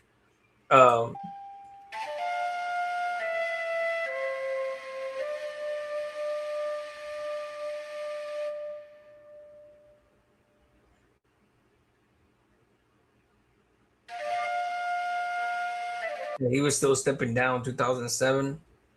Yeah. He was there scared. He was scared to death and still going through the step down program. He was scared to death. Imagine being a validated gang member, right? Being out here on YouTube, talking all that shit that he talks. Mr. Pelican Bay syndrome. Mr. Pelican Bay this, Pelican Bay that. He was in Pelican Bay at the time. Crescent City is Pelican Bay. And this dude files a lawsuit up there. He's already like checked in. He's already SNY status. He had been SNY status until it's just a THU program. Transitional Housing Unit program, the step down program. So he's doing everything that he can to get relief, suing people up there because Pelican Bay is nothing nice. Just like Corcoran Shoe, Pelican Bay, Corcoran Shoe, Tehachapi Shoe. I've only been to Corcoran Shoe and Tehachapi Shoe. Never made it to Pelican Bay Shoe. Thank God. Because I would have been way the fuck up there. And when I say thank God, it's not because there's no any more dangerous in Corcoran than Tehachapi Shoe. All them shoes are the same. They're the fucking same. Tehachapi Shoe is not the same. It's like basically the first 180 transition into a shoe. Corcoran Shoe and Pelican Bay Shoe is kind of like the same type of makeup. But either way, you're there. You're fucking in the cell. It's the same type of program. It doesn't fucking matter. You got Mexican Mafia members, BGF, Aryan Brotherhood, Norteños. It doesn't matter. The worst in every shoe. So this dude right here is sitting in Pelican Bay Shoe after he checked in, waiting for the whole program, all that shit. And he's suing CDC. Panicking. What are you panicking over, bro? I wish this dude would fucking have the balls to actually tell us how he fucked up.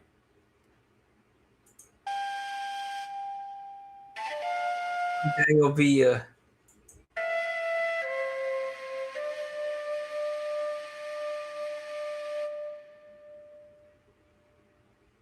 Who else did you name in your BPH hearing? What about Mike Morello? Here we go. Mike. Hey, is it Mike? Come, Dave.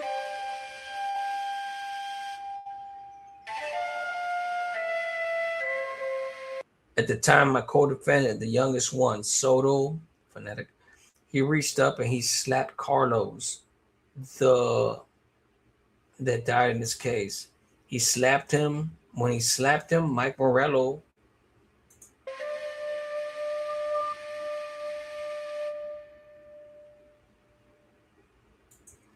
the one at the time, my co-defendant, the youngest one, Soto, he reached up and slapped Carlos, the man that died in this case. He slapped him.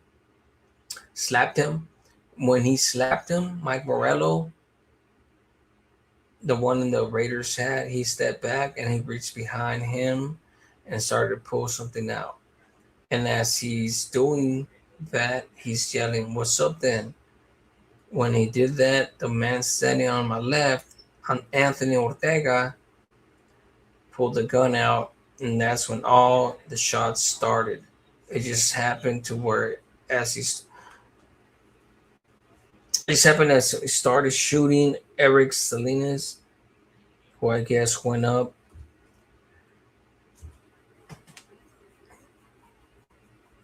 So this is at the very least dry snitching, 100%.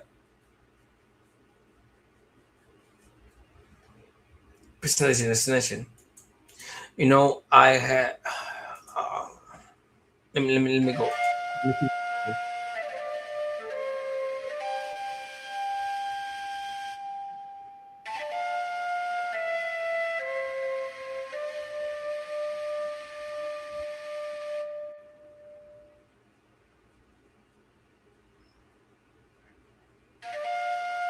Guys, imagine somebody bringing out some paperwork.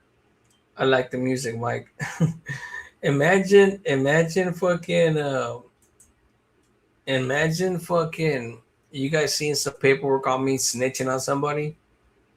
You know how many of my homeboys, active or non-active, my brother included, my brother's like, he's still good standings.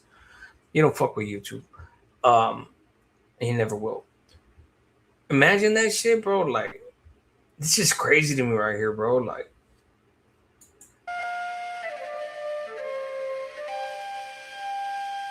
tengo hambre, man. I'm trying to eat.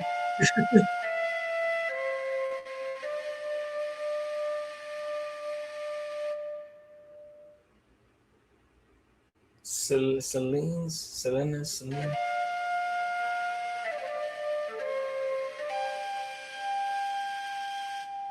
Mike, let me find out this is your fucking channel, bro.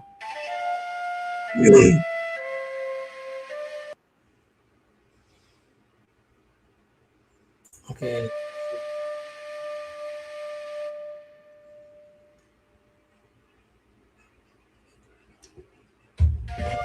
Maybe Carlos was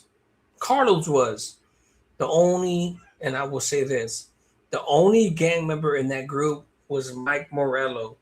They call him Spider. Ahora la pinche Spider, man.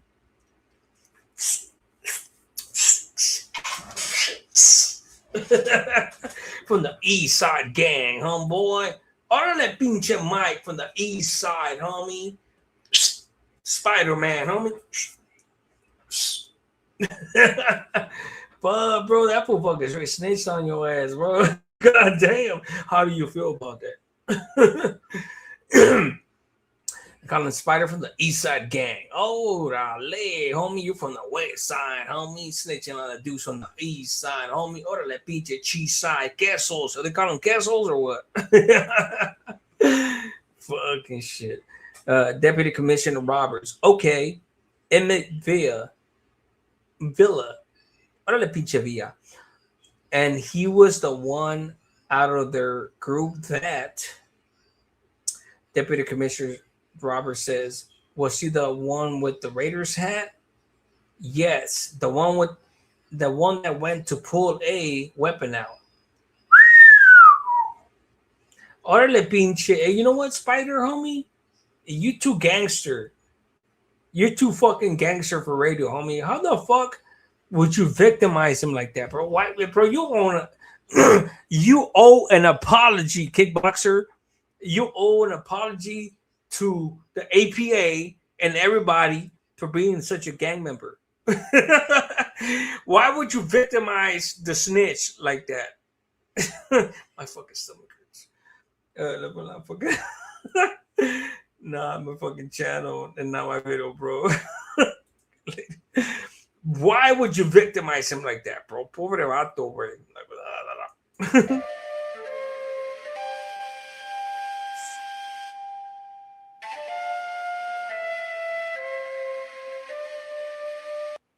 Deputy Commissioner Roberts. Yeah, okay. All right. I just wanted to find, I read that.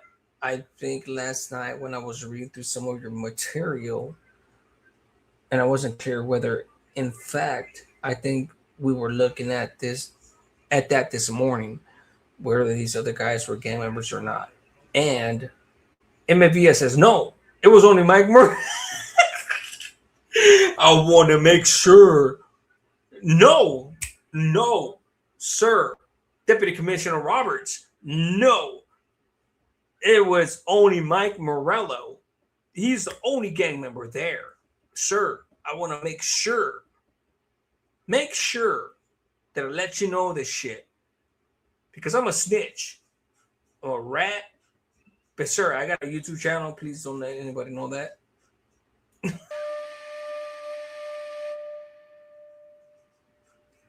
Fuck. Can't make this shit up. Órale, está bien pinche feo este güey. Órale, pinche fucking the dude on the left, white dude. The dude on the right, short as shit. Dude in the middle has his fucking I don't even want to criticize his fucking belts and his ears and his fucking handlebars because he probably beat the shit out of me. The dude in the middle, who's that dude right there? That was ugly as shit, but please don't let nobody know that I said that about him because I get a feeling that if he heard that shit, he'll probably beat me up. Oh, that's Mike. What's up, Mike?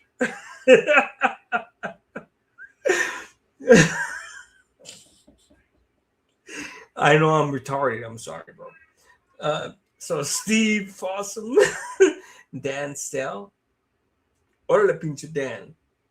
Dan, why are you so short, bro? Fuck.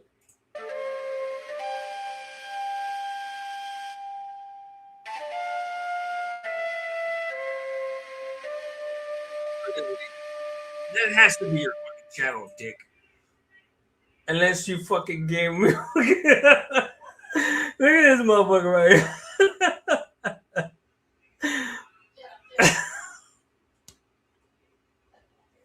Hell yeah. I ain't gonna lie, bro. That shit reminds me of Bloodsport. The Hispanic version of fucking Bloodsport. For real. That's fucking Jean-Claude Van fucking Morello right there, bro. Jean-Claude Morello, bro. This motherfucker crazy, bro. North American. Whatever, bro. I could beat you up. I just have to shoot you with some fucking something to put you to sleep. And then after that, I'm gonna beat you up. All right, enough of that shit. Hold on. Puta madre, come on. The fuck. There you go.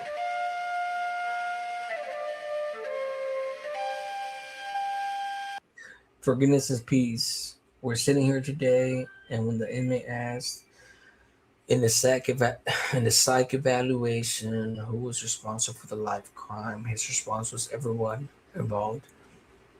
We all have a share of the responsibility.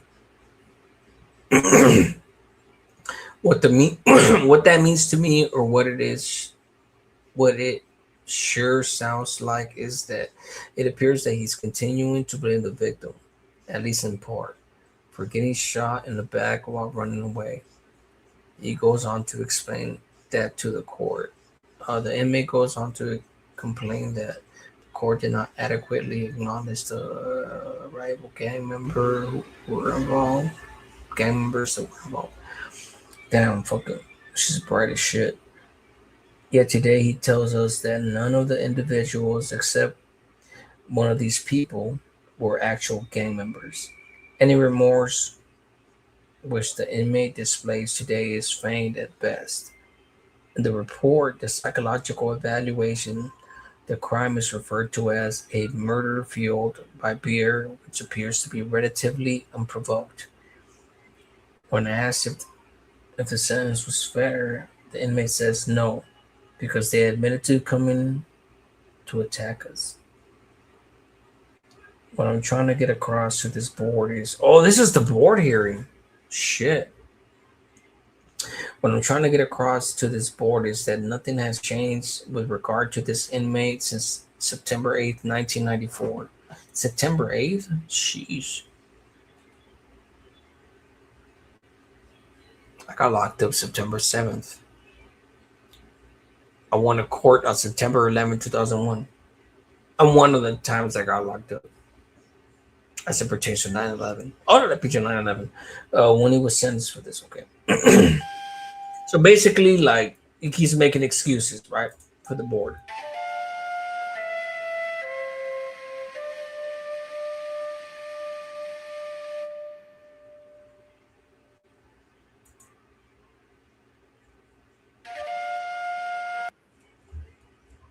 Oh, okay, let me read these comments, man. Fuck, you got me laughing, bro. I'm drinking natty fatty. You right in Cincinnati. But the winters suck. Probably roll down the snow. You stupid. Lady S, what happened? I thought you were going to sleep. I'm glad you're still here, though. You still won't even message me. I don't even know who the fuck you are.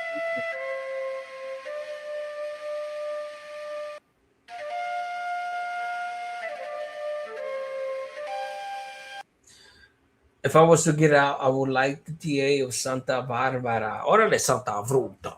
Fruta. Not the Charmuta. To know that any help that I can get, that I can be to them. Oh, okay, get it. I jumped the gun. Okay, hold on. Sorry, guys. I've been drinking. Sorry. Case in point. If I was to get out, I would like the DA of Santa Barbara to know that any help that I can be to them in trying to get these guys away from the gang that I founded and any other gang in that city, I will help them. Okay, that one was not that incriminating. Like that one right there, I agree with. Show me something else. Well, I already know he's a snitch, but that part right there, bro. Any youngster that could be taken away from a gang, bro, like you're not gonna. M.A. Villa or the pinche Villa. I'm actually the facilitator for this institution for that. We don't know where they go, but like I said, I'm extending that, and I mean that completely. Anything I can do to try to break that gang to help them, I want to do it.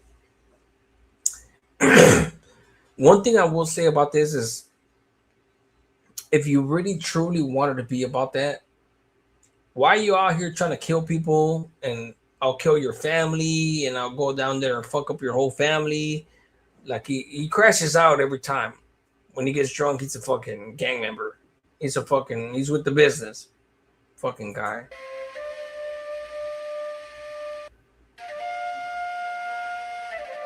This fucking Francois is killing.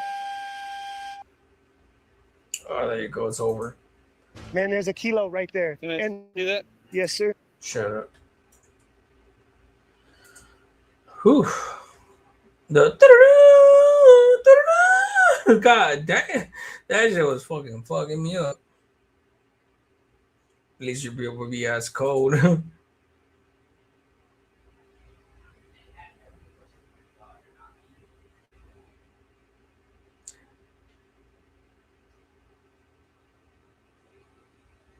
I'll holler at you, but keep it on the download. You're stupid. You know they have the messaging on fucking YouTube. You know that shit, right? I don't know how to do it, but like you could always message me through YouTube. I forgot about that shit.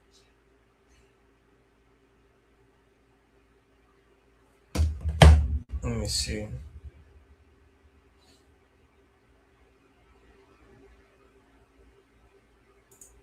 There's 12 fools in the bushes watching and not saying anything.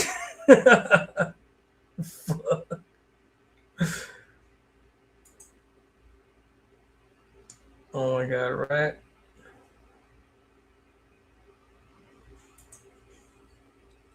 God, humidity. See. I want to StreamYard so I can.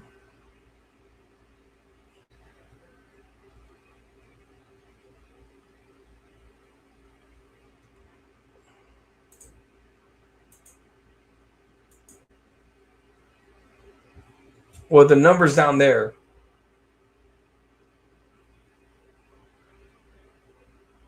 Right there.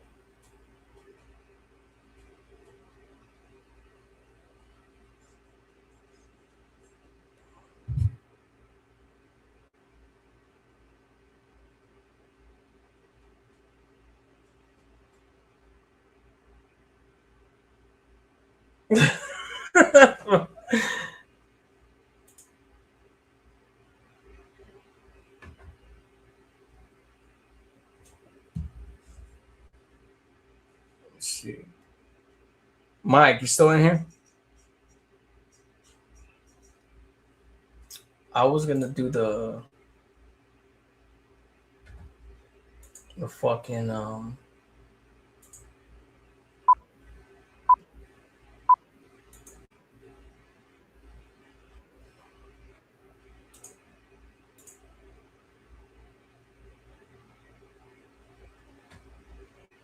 was gonna do the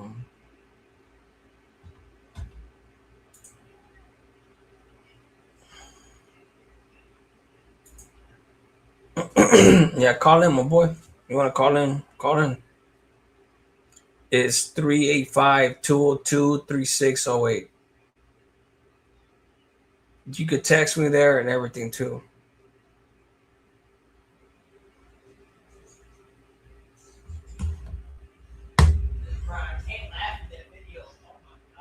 Get your ass up. Stupid.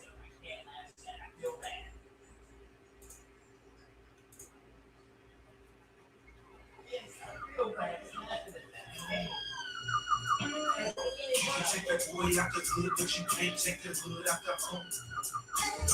You can take the boy out the hood, but you can't take the hood out the home. 1981, I've been blowing it up. I put that on the hood, I never went blowing it up. Now I shoot craps and I shot bullets. I hit the corner in the Benz where I roll the money cup. Me and my same crew from BMXs to road Lexus and Lexus shit. Who wanna flex with this new type bit? Bring the right shit. Got sent to the pen for strapping chickens on a white bitch. 36 months of pumps and drinking bitches. Trying to get swollen and come home with more of I lose what I told ya before I live like a trick. I Or to die like a soldier. never snitched, Never snitch, never will. Never will? Oh shit.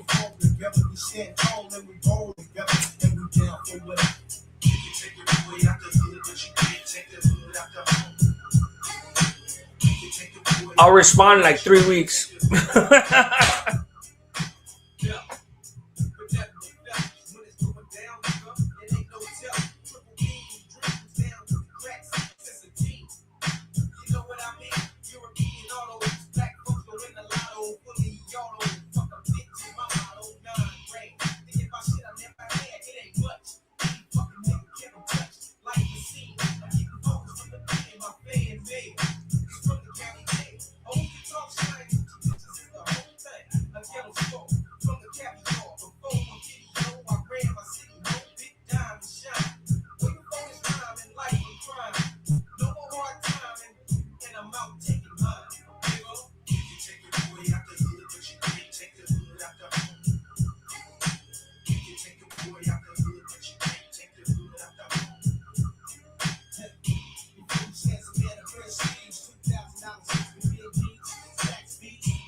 Oh, there's what? No, there's 16 in the bushes? You're stupid. No te preocupes, viejita. Hit the like.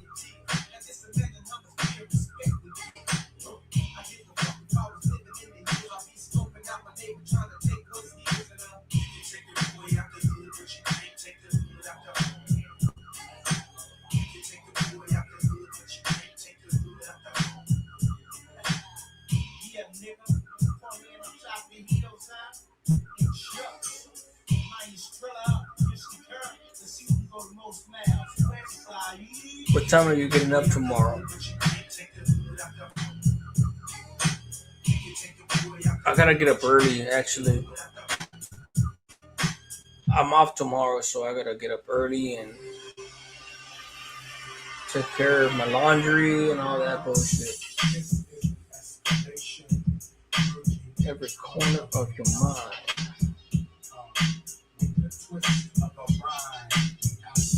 So, get up like at 5, walk the dog. Yeah, you brat. She's right here, my pit. Gonna go walk her, feed her.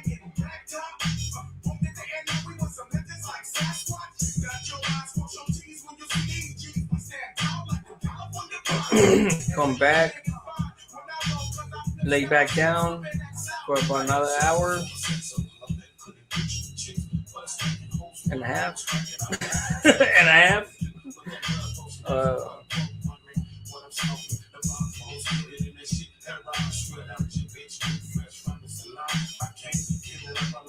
Put my laundry together. Regular life shit, actually.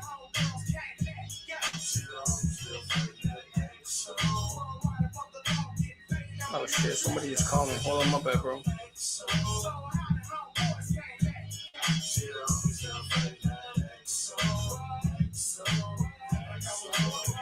I don't even have my fucking ringer on. If you guys called, call again.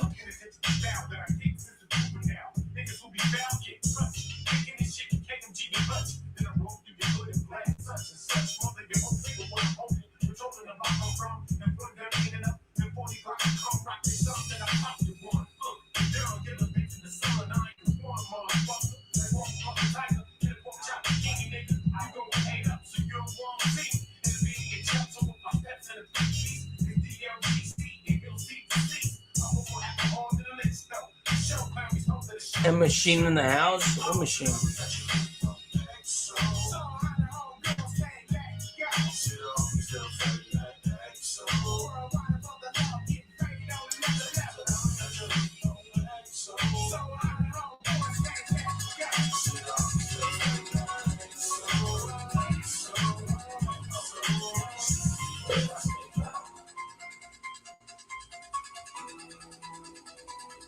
Somebody's calling.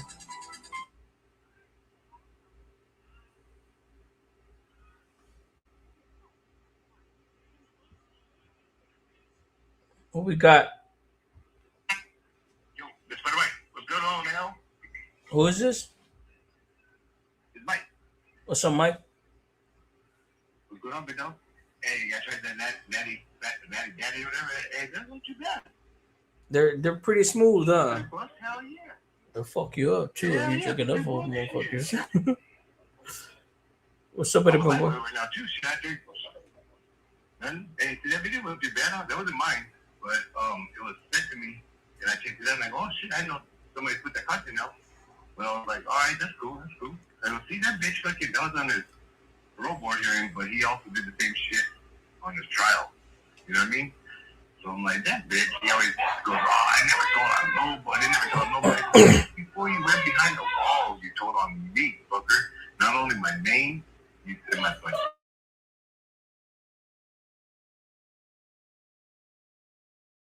Who, me? Oh, no. No, you're good. No, you're good. You're good. Oh, shit. So yeah, so he snitched on that shit and on the trial, everything. Hell yeah. And And then that's why I said when before he blocked me on his chat, when he hadn't blocked me yet, and I had never been in any of his chat. And then when I told him, hey, all I said simply put, that one night I go when he fucking blocked his composure, I just said, hey, meet me at Bonnet Park and we need to go for a walk. And he was like, fuck that. We will never go for a walk. He said, it'll be gunplay, this and that, blah blah. You stitched on me, and I'm like, bitch, that's the fucking go-to for everybody that right away, you know what I mean? That when they wanna fucking yeah, he's a piece. He's a piece of shit, bro. He's a piece of shit. Yeah. You know, like. Man, and like I was telling you before, that was my main thing. When I started watching, when my homie sent me the video, and then I was watching some of his content, I go, this motherfucker's making money of being fucking trying to be all like fucking like Santana and shit. You know what I mean? Like Gunner turned him out, bro. Gunner's the one that turned him out. He was, you know, in hindsight, like it's picture perfect, right? Hindsight is 2020, right? Mm-hmm. Like, hey, bro. And now I understand why this dude never wanted to even like tell his prison stories or nothing. You know, but he got utilized. He got turned inside out by Gunner, and now, bro, like he's just like him. Anybody that comes out and tells the truth on him, he just denies, and it's crazy to me, bro, because he wasn't like that. At first, I never went in on him because, you know, I had some sort of respect for him because he would never lie. But now that I see it's night and day, bro.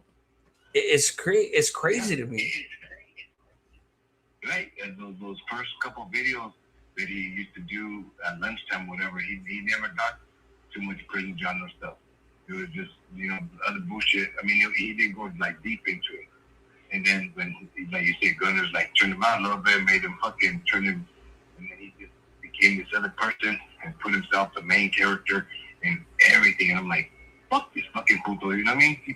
He got away with fucking. Well, so when my first channel started blowing up, he needed a sureño, somebody from the south. He ain't even from down south. He's from Santa Barbara. Yeah. So. And not even that. He just only because he lived here that he claimed that, because so real, not that I'm anybody, and I mean everybody that knows me as Spider Mike, and from whether you're from Boneta, from the west side, from the east side, it doesn't matter. Everybody. And like I said, look. Before you say that, I don't mean that disrespectfully. I just mean like anybody from LA and down. You know what I'm saying? Like as far as the purist type shit, you know. But this one just keeps emphasizing the this and that. So go ahead, my boy. Yeah, but his name never, ever. I put that on everything. His name never, not once, ever growing up until that situation, until the day when the newspaper said, "Hey, we got the fucking shooter." Did I hear his name? Never, not once, ever in any conversation at any kind of fucking house parties, any kind of movement that I was doing or anybody was doing during the day, back in the days, nothing whatsoever did his name, even from some of the fools that were from the west side, the older heads that were older than me, my generation, his name was never brought up at all, 100%. Not even like 80%, nothing. Hey, how whatsoever. If you don't mind me asking, my boy, how old are you? Right now, I'm 53. Born 72. Okay. 72, 82, 92. Okay, so this dude keeps saying that he started that little clique, whatever. What do you know about that? Like, I know you said something about it yesterday or the day before on the live, but like, check this out. Yeah. The only that little Westside Tiny Locals, whatever that he started, the only reason why, and he even said himself, this is out of his own mouth, because I knew, like I said, all the fucking, I knew pretty much all the older homies that were like 10 years, like 2 generations, 1 generation older than me. They were from the west side, just from little peddles or shit like that. They would go down. And then my generation, fucking all the dudes from the west side, he was never, his name is Laquiato, nothing was never brought up in any situation whatsoever at all, ever. Even as we got a little bit older and I was doing my things, doing my thing, his name was never a factor. Like I said, and it's out of his mouth, even when you do timeline on it, he says in his videos from 13 to 15, he said he was a little mocoso, like 11, 12, 13 years old, just riding his bike around the fucking neighborhood. He wasn't banging or nothing like that. And then at 13 to 15, he started going back and forth to juvenile hall. And then from 15, he said from 19, he went to fucking YA. And then he was only out for 5.5 months. And then he got his case. Now, those fucking 5.5 months, he said, once he got out from YA, he said, I came out, I was fucking too much and gone. He said, I had a big chip on my shoulder. He said, I felt like I could walk on water. That's straight fucking from his mouth. He said, I felt like I could walk on water, blah, blah, blah. He said, all the fucking dudes from the west side, from his hood, even were telling him, hey, you can't walk down Chino Street. Chino Street was just 1 block off of the main streets that are lit that you can go to the west side, right? And it's 1 street behind that street. I guess you would call maybe a back street, but it's not even really a back street. That's just a street where you don't have to drive on the main fucking road right there. And he even said it from his mouth that the fucking homies they used to hang out through there used to tell him, hey, you guys gotta fucking walk somewhere, a different area. He said, fuck that, I had to chip my shoulder out and let nobody tell me where to go. So I started forming my own clique. All that was, like I said, was a bunch of 13, 14, 15, 16-year-olds that never had been in any kind of fucking gang life, any kind of fucking bullshit. They were just looking to be a part of something. See, they were looking to be a part of something. So he gathered all them little fuckers, and then he was on the outskirts of the website, hanging out. That's where he was at. So he basically, like, he got out for YA, and seen a bunch of little kids and made them be from a new clique, and then he's the one that fucking okay. Yeah, and like I said, even the dudes from his hood, this is words from his mouth even. Fucking he said, fuck that, I ain't gonna let nobody tell me where to go, this man. Those are all the fucking fools from his fucking from the hood that he claims. And so he tried to form his own little fucking clique. But it was a bunch of fucking young fucking kids that didn't know what the fucking, they didn't know nothing from nothing. So they were just following, you know what I mean? And since he fucking was just fresh out of YA, he had all the mouthpiece and all that shit to make it be, oh, he's somebody. And when that shit, like I said, that's why I said up until like 2-3 months ago, I was been piecing little bits together and I go, fuck that, this motherfucker was part of those 2 carloads that pulled up in front of my brother. Because there was only 2 fucking football fields down from the apartments where all those fucking little fools used to hang out, where he was. So when they pulled up and they fucking see my brother and his friend sitting there with that was your brother, right? Everybody that went home. Huh? That was your brother that they killed, right? No. It was the day before that happened. Oh. It was my little brother that was hanging out, was sitting in front of the junior high with his friend, just waiting for his friend's mom to come pick him up so that they could go, he was going to spend the night at his friend's house. They had nothing to do with any kind of activity, nothing whatsoever, 1,000%. They were just sitting there waiting for his friend's mom to come pick them up.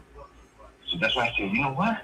This fucking fool was with all those little 14, 15-year-olds at the apartment, and they must have been just driving down to go to the west side. I mean, because it's still on the west side, but it's to the outskirts. So they were just driving down the street. It's only like 2 football fields late from those apartments, and they just seen my brother and his friend sitting there, so they pulled over, and fucking green light Rata was in the car and said, hey, pull over, and that's when they hit him up, just trying to be bad, you know what I mean? He was trying to fucking flex in front of all the little 13, 14, 15-year-olds, And then that's when they hit him up. Say, hey, we just boom, boom, boom. And that's when they jump my brother. And then they split. Say, west side, boom, boom, boom.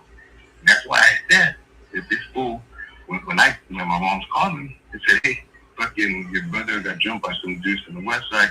They broke his arm. And I was like, fuck that. I went straight to Bonnet Park to the fucking core. That's where fucking core. And then went to the Guadalajara market. That was the next secondary like core of where all the fucking west side are. And then I went to the projects, the next set of fucking core area and all the older heads. So and then it was 24 hours later. So I'm sure somebody told him, hey, fuck, I might came looking for some fools or asking questions about someone that jumped his brother. So that's why that next night he was already, without telling all the young kids that he was fucking forming that little clip, the fucking West Side Chinese locals, hey, let's strap up this and that, just in case. Fucking, I'm sure he didn't tell them the whole story, but in his mind, he was like, fuck, who's going to come looking for me too? In case somebody gave him up and said, oh, it was this fool, because they didn't like, even his own fucking hood that he trains didn't like him. So, they were already strapped up. So who was the dude? Who was the dude that got killed? He was one of my uncle's fucking friends. He was like 10 years older than me. But he wasn't even a gangbanger. So he killed somebody that wasn't even from a hood. No. Oh, shit. Oh, that's why this dude, he's trying to justify it like, oh, shit. Damn. He wasn't, that's why even more so, like he said, oh, I was gang until he was This fool he did his term for killing a non-gang member. Exactly. What the fuck? The fool that he killed, like I said, that next night after my brother got jumped, I had already went and hit everybody up to the west side, and nobody was saying shit. This was the following day. I was fucking pissed and I was still pissed off. I said, I'm going to go fucking cruise around again until I'm going to keep cruising until I find these 2 carloads or whatever. I'm going to start knocking them off one by one. And fucking, and that's why I said, word of mouth had to have gotten to him saying, hey, fucking, Mike did to the fucking neighborhood fucking already. He came to Bonnet Park and to the Guadalajara market and to the fucking project. That's why he was like, oh, fuck. My own hood even don't like me, so they're probably gonna fucking tell him, hey, he's probably over this fucking area. That's why they were already packing. Like I said, when I was driving and I made a right turn right there down and drove past that driveway the first time, I didn't slow down. I just kind of was just driving normal, and then after I passed the driveway, it clicked in my head. I go, oh, you know what?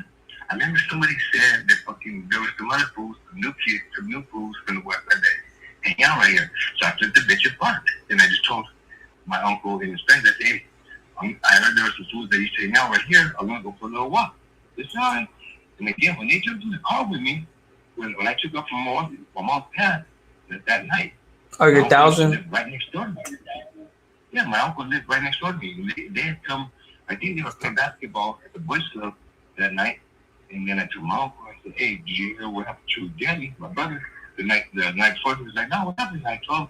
And then they were like, what? Oh, that's fucked up. What the fuck? Danny, he's not even, nothing about none of that shit. My brother's cool as fuck. And so I go, I'm going for a ride. And they were like, oh, you want to go with you? I go, if you guys want, we don't have to. I go, fuck. And so they just jumped in, like I said, through the whole, maybe half an hour, 45 minutes that I was driving around. Inside the car, there was no kind of talk like, oh, let's look for these fools, or nobody was looking out the windows like fucking, they didn't have their eyeballs peeled or nothing. People were just talking normal bullshit. I had my eyeballs peeled, and so I think they just jumped in just to make sure that shit didn't get all crazy. With the, so let me ask you this real quick, right? Oh no, go ahead. Finish your train of thought, and then I'll ask you something. Go ahead. For sure. So, like I said, I mean, so they jumped in the ride, and as I'm driving around, I was focused. They were just in the ride with me, you know what I mean, just driving bushes just like normal, blah, blah, blah. And when I drove past the fucking driveway, and in my own mind, I was like, oh, that's right. I think somebody said this. These fools, the new cats fucking hang out I heard you earlier about talking about the cats and shit. Hanging out right at these apartments. So I just did the bitch and I told them, hey, I'm gonna walk up about maybe about football field and half away from the driveway. And if the fools hanging out over here, I'm gonna take a walk right there.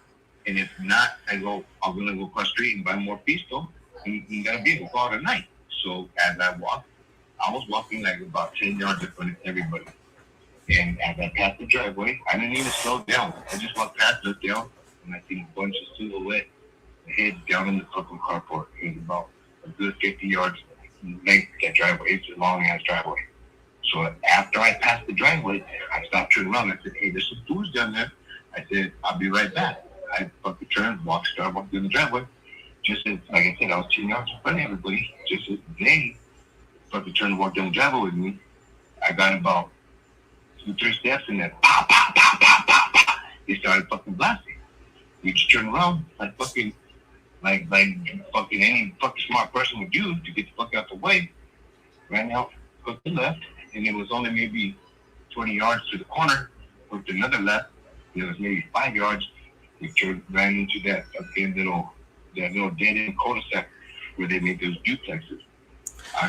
There was a couple fucking places that they had, and I zigzagging, hit the fucking dirt embankment right there.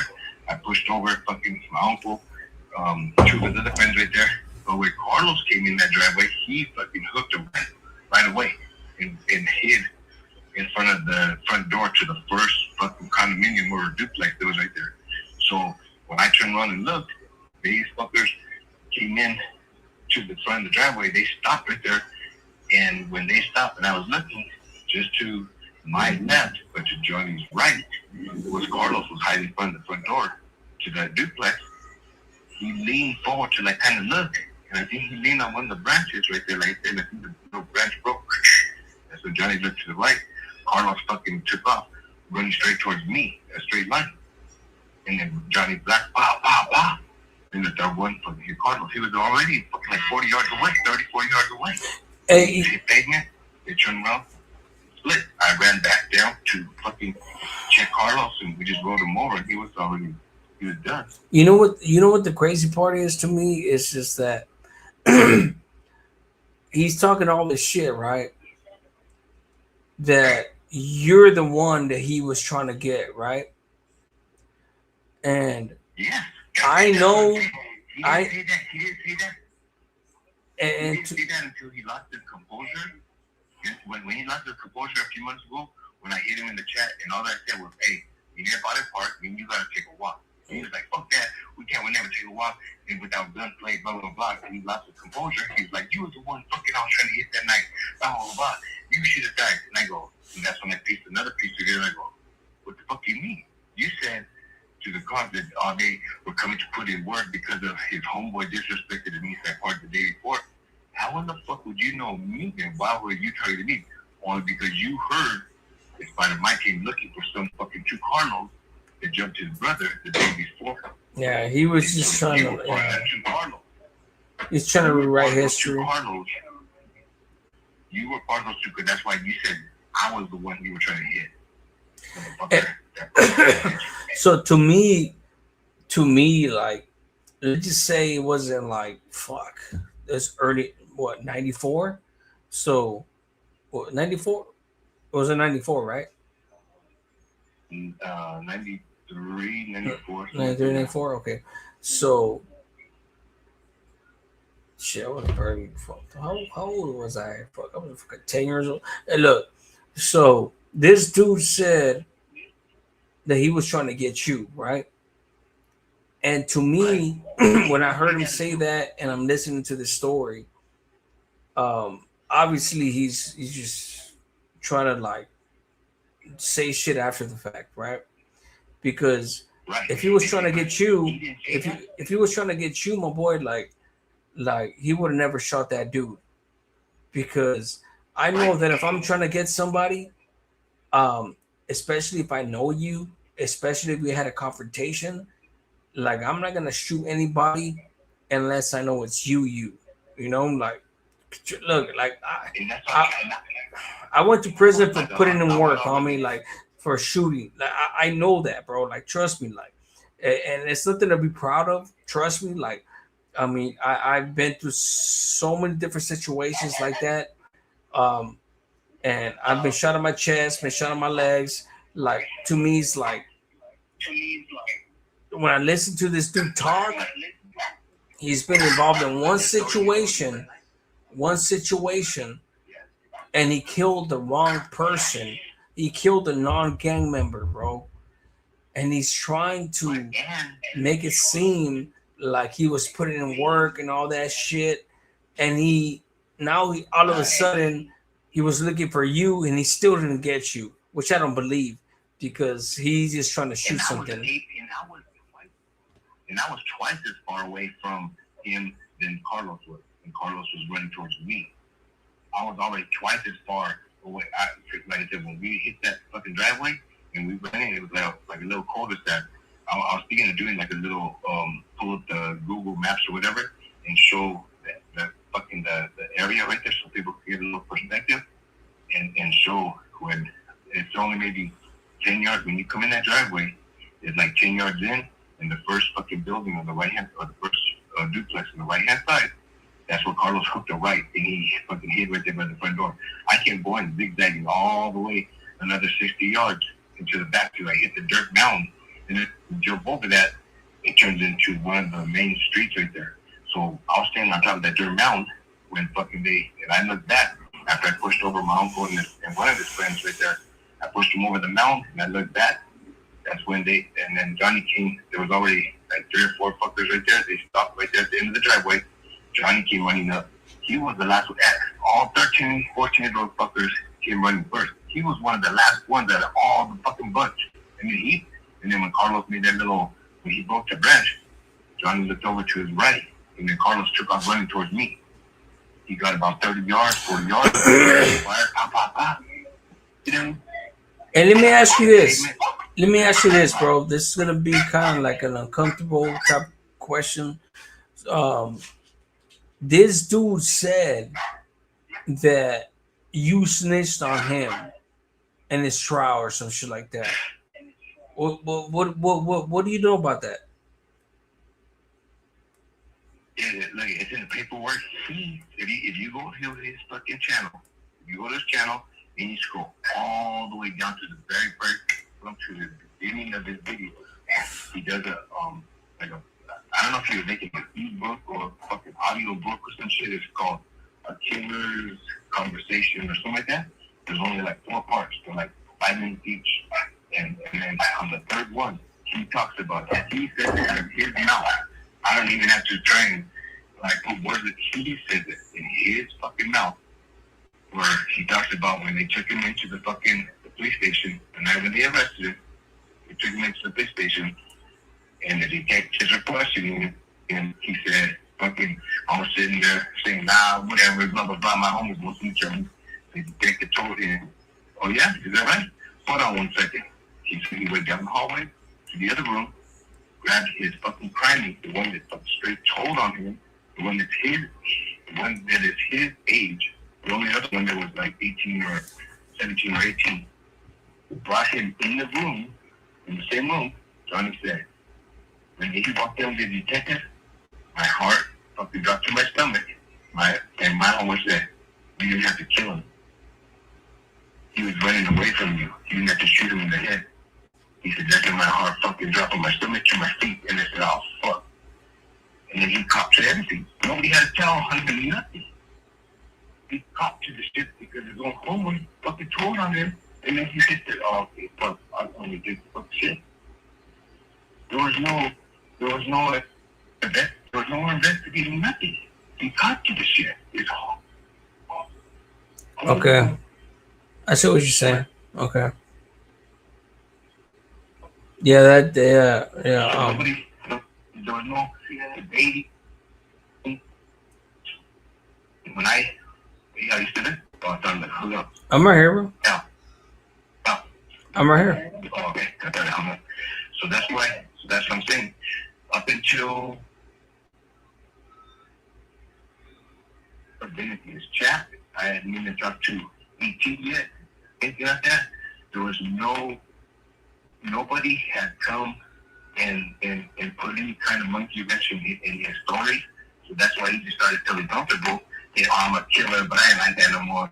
I let that person be fine, blah, blah, blah. And then he tells the story, oh, when I was over here getting shit over to this shore, that's where I was looking for a body and catch another one. I'm a killer, but I'm reformed. And I'm like, fuck shit, you fucking pussy lying bitch. You fucking actually, because you were showing off.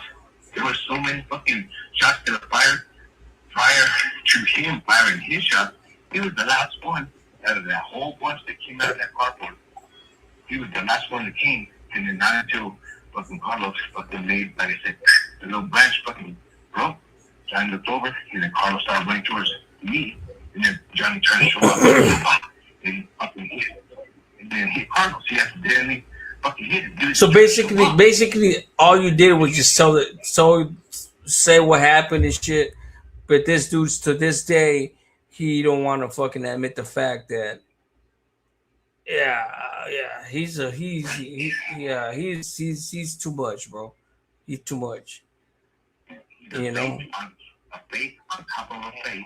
And that's a fucked up situation, bro. Like you're in there. It was nothing gang related. It was nothing gang related. Nothing like how you and Ramiro were talking about. You guys just started that's some fucking hit up fucking gang. Yeah, because I had to ask that because I know he's trying to use it against you.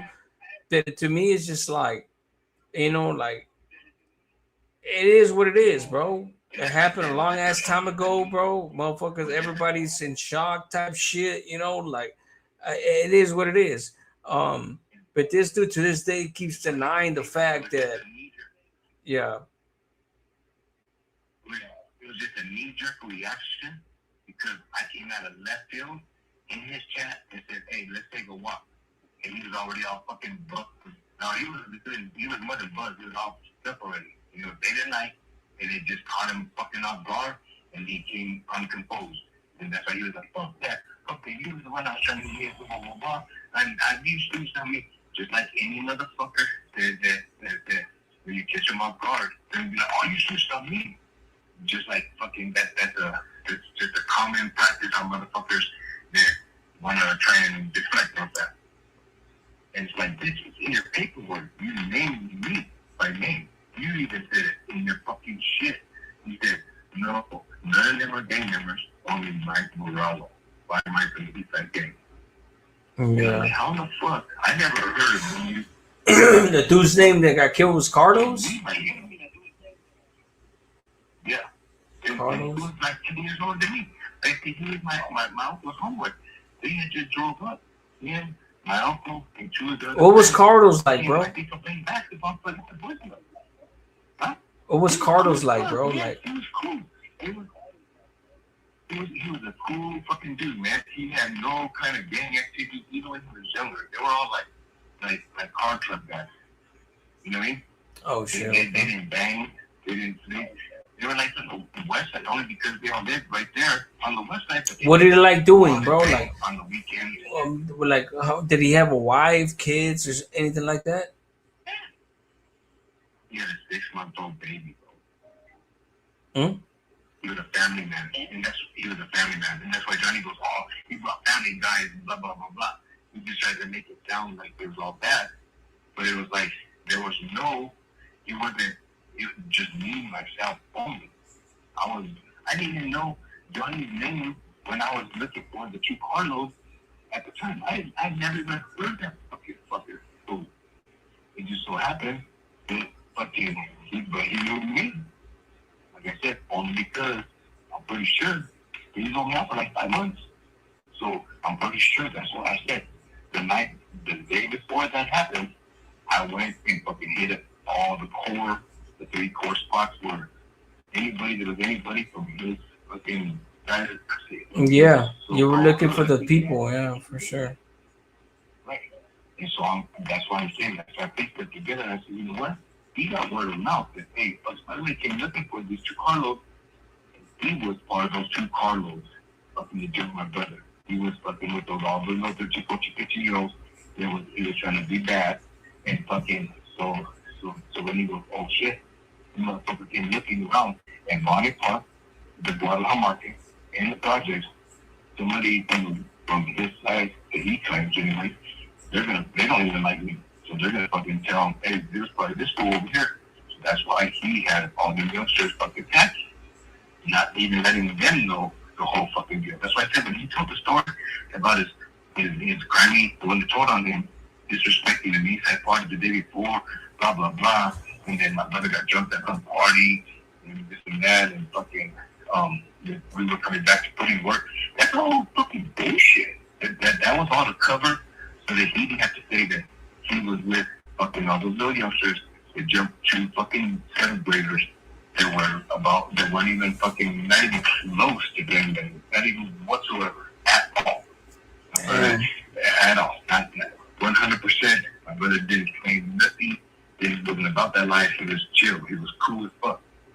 But Johnny with his fucking the little kids that he was hanging out with. When they left from the apartment, you had to drive down that street to go into the west side. If you would have went the other way, you'd go towards Bonetta. So there's no reason for them to go left out the driveway. There's nothing for them. So they had to go down to the right. Because you can't go straight. When you come out the driveway, you either got to go left or right. So when you go right, I mean, they just seen 2 fucking kids hanging out from the junior high. It's about an hour after school was let out, hour and a half.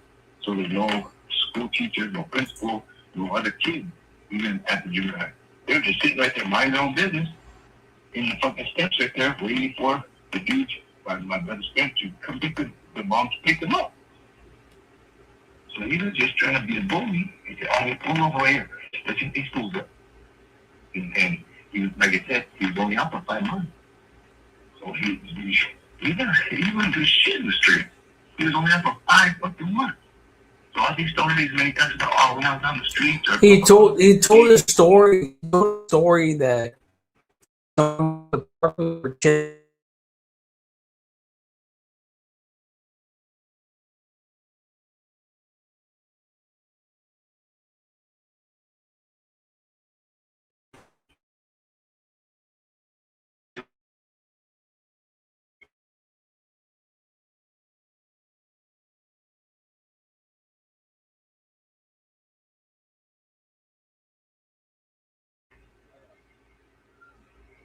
Without that part of the story? hold on. Yeah, they were at the park with all the youngsters, little homies, whatever. Mr. fucking Big Badass. You rolled up, and then when somebody showed a gun and came back with a gun, and that's where everything. That's all I'm telling you tonight. When I was Ramiro, I go, Yeah. but there was no like that is homeboy slapping fucking Carlos and that I Exactly. I was around that back, reaching his way back and was like, what the fuck? None of that. Because I go, okay, if that's the case, because I'm gonna fucking poke holes in all the story. If that's the case, why the fuck did one of your videos and I'm basing this only all this stuff that I'm basing. And keep in mind, I know this was a liar. I know he's a liar. I don't believe shit he says, but I just say it just for, yeah. But I'm not even trying to like put dirt on it, like trying to extra exaggerate it or anything like this. I'm just basically his fucking mouth that he's done videos, not saying something that I heard him say verbally or whatever. No, this is his videos where there's fucking proof that's out there. He even said that fucking he goes, motherfucker, if you understand, you know how to blast you in your mouth, blah blah blah. Okay, bitch, you just said in your video that we came through 3 times and that there was a situation. And then another version, you said we were standing right there face to face and you were saying some shit, and then your homeboy reached back and slapped the fuck out of Carlos and said, answer my homeboy when he speaks to you. That's when the guy with the radar that stepped back and reached his waistband and said, what's up? Bitch, if we were that close, all that talking wouldn't have went on. But none of that fucking happened. That is just too much. It's too much, bro. Like these dudes think that they're so caught up on YouTube, bro, that they oh my And God. and I'm just doing, and I'm only, you know, his videos so people can even go and verify this words out of his mouth. I'm not saying stuff that, oh, he told me that night or whatever, and where nobody can verify it. No. You guys can go verify. Go look at all his videos. He has like three different versions of that fucking, of the whole story. And even in the video that you showed earlier, where he even said in the parole board hearing, he tried to say that, that they were there, we were talking right there, and that's when the governor stepped back and said, well, what's up there? There was never no conversation whatsoever at all. And he even said, oh, they came driving by in the car 3 times. I put my head in the car and said, you know, oh, where you guys are from? Blah, blah, blah. He goes, fucking the west side. He goes, if you guys want pedal, why don't you go down to the park? There's hundreds of fools that are waiting for guys like you. Like, bitch, what? Like, bitch, I was just at the park fucking the day before. Like, that's the first place I went all by myself. All fucking by myself, 1,000%. I didn't call none of my homeboys. I called no family members, nothing. I went myself, walked up in that bitch. And there was about 13, 14, 15 fools sitting on the bench right there. Everybody knew me. And I went up and hit them all up and I said, hey, who's driving these kind of cars, these 2 cars? Because my brother gave me the description of the cars. And they were like, well, I don't know. You know, obviously they were, like I said, that's what I was trying to do tonight. I was there to show my presence, to show, hey, I'm looking for these fuckers. I was down with whatever was going to happen at that point. Nobody fucking busted the break. They just said, hey, you know, we'll let you know, brother. I went to the fucking Guadalajara market. That's the next spot. On the generation, my generation, hung out. And then I went to the projects. The fucking, all the older guys that are like 5, 10 years older than me, they hung out. And told them, hey, this is what's up. This is what's up. I'm looking for these 2 carloads. Let them know. So 24 hours later, he went on that bad one down. So that's why I said, somebody put the word of mouth, told him, hey, by my team, but he put 2 carloads. He knew he was part of those 2 carloads. So he had everybody packing that night, and then it was the following night that I happened to just drive by that driveway. I didn't slow down, like kind of peek down the driveway where somebody was looking down the driveway out towards the street and they go, oh, who's that car? They slowed down, you know, what's up, get ready. Nothing. I turned and just drove past it like a normal fucking car, so giving him no heads up. Not until I passed that driveway, I go, in my own mind, I'm like, oh, you know, I think this is some fucking new cat fucking hanging out over here. That's why I said the bitch is parked. And I said, yeah, I'm going to go fucking see right here at the apartments and see if there's some food down there. And I will get to my pisto there across the street at the liquor store. We started walking towards fucking those apartments. As soon as I passed the driveway, I just looked down. I didn't even stop, stare, nothing. I just walked past, keep going, and tried past the driveway. When they could see me walk, I turned around in case my uncle and his friends were with me. And I said, there's some food down there. Like I said, I was walking 10 yards, 15 yards in front of everybody. It was a crowd. And so I went to the walk down the little fence. So I walked down the driveway. As soon as they got to the driveway themselves, they walked down. So from their point of view, they only see one person walking down, and then a few dudes followed behind me. They started blasting. They turned around and booked. That's when we fucking hit the left. Yeah. Yeah, bro. Let me ask you this. I'll go over the dirt. I was all the way to the end of the duplexes where. Damn. I think his phone hung up or some shit. I was gonna ask him something deep, but I gotta at least give him a chance to call back. How you guys doing though, man? Damn, bro. 11 o'clock. I don't know what you guys think about this shit. You guys think it's a good conversation? A good whatnot? Hold on real quick. It's hot as shit in this bitch.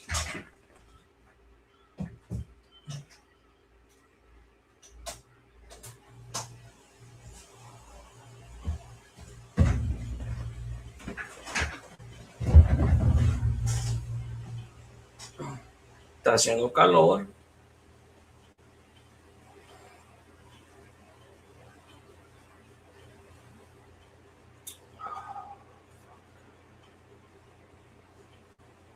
Oh shit! You know what?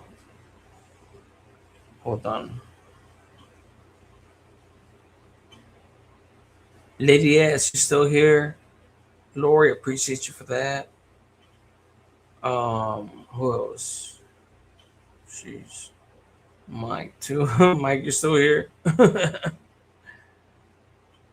Damn. I have to start fucking dropping some better shit, honestly. Not better, but like more shit. Pretty sure there's a bunch of motherfuckers online around. Let's see.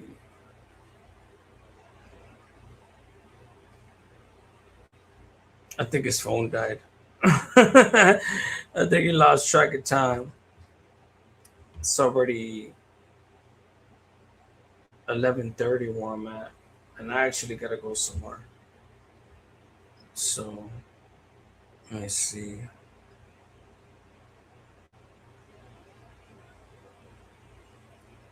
All right, I'll see you guys on the next one, man. You guys be good, be safe. Um, hit the likes, hit all that good stuff, whatever. If you want, you know, you don't have to. Let me know. You guys be good.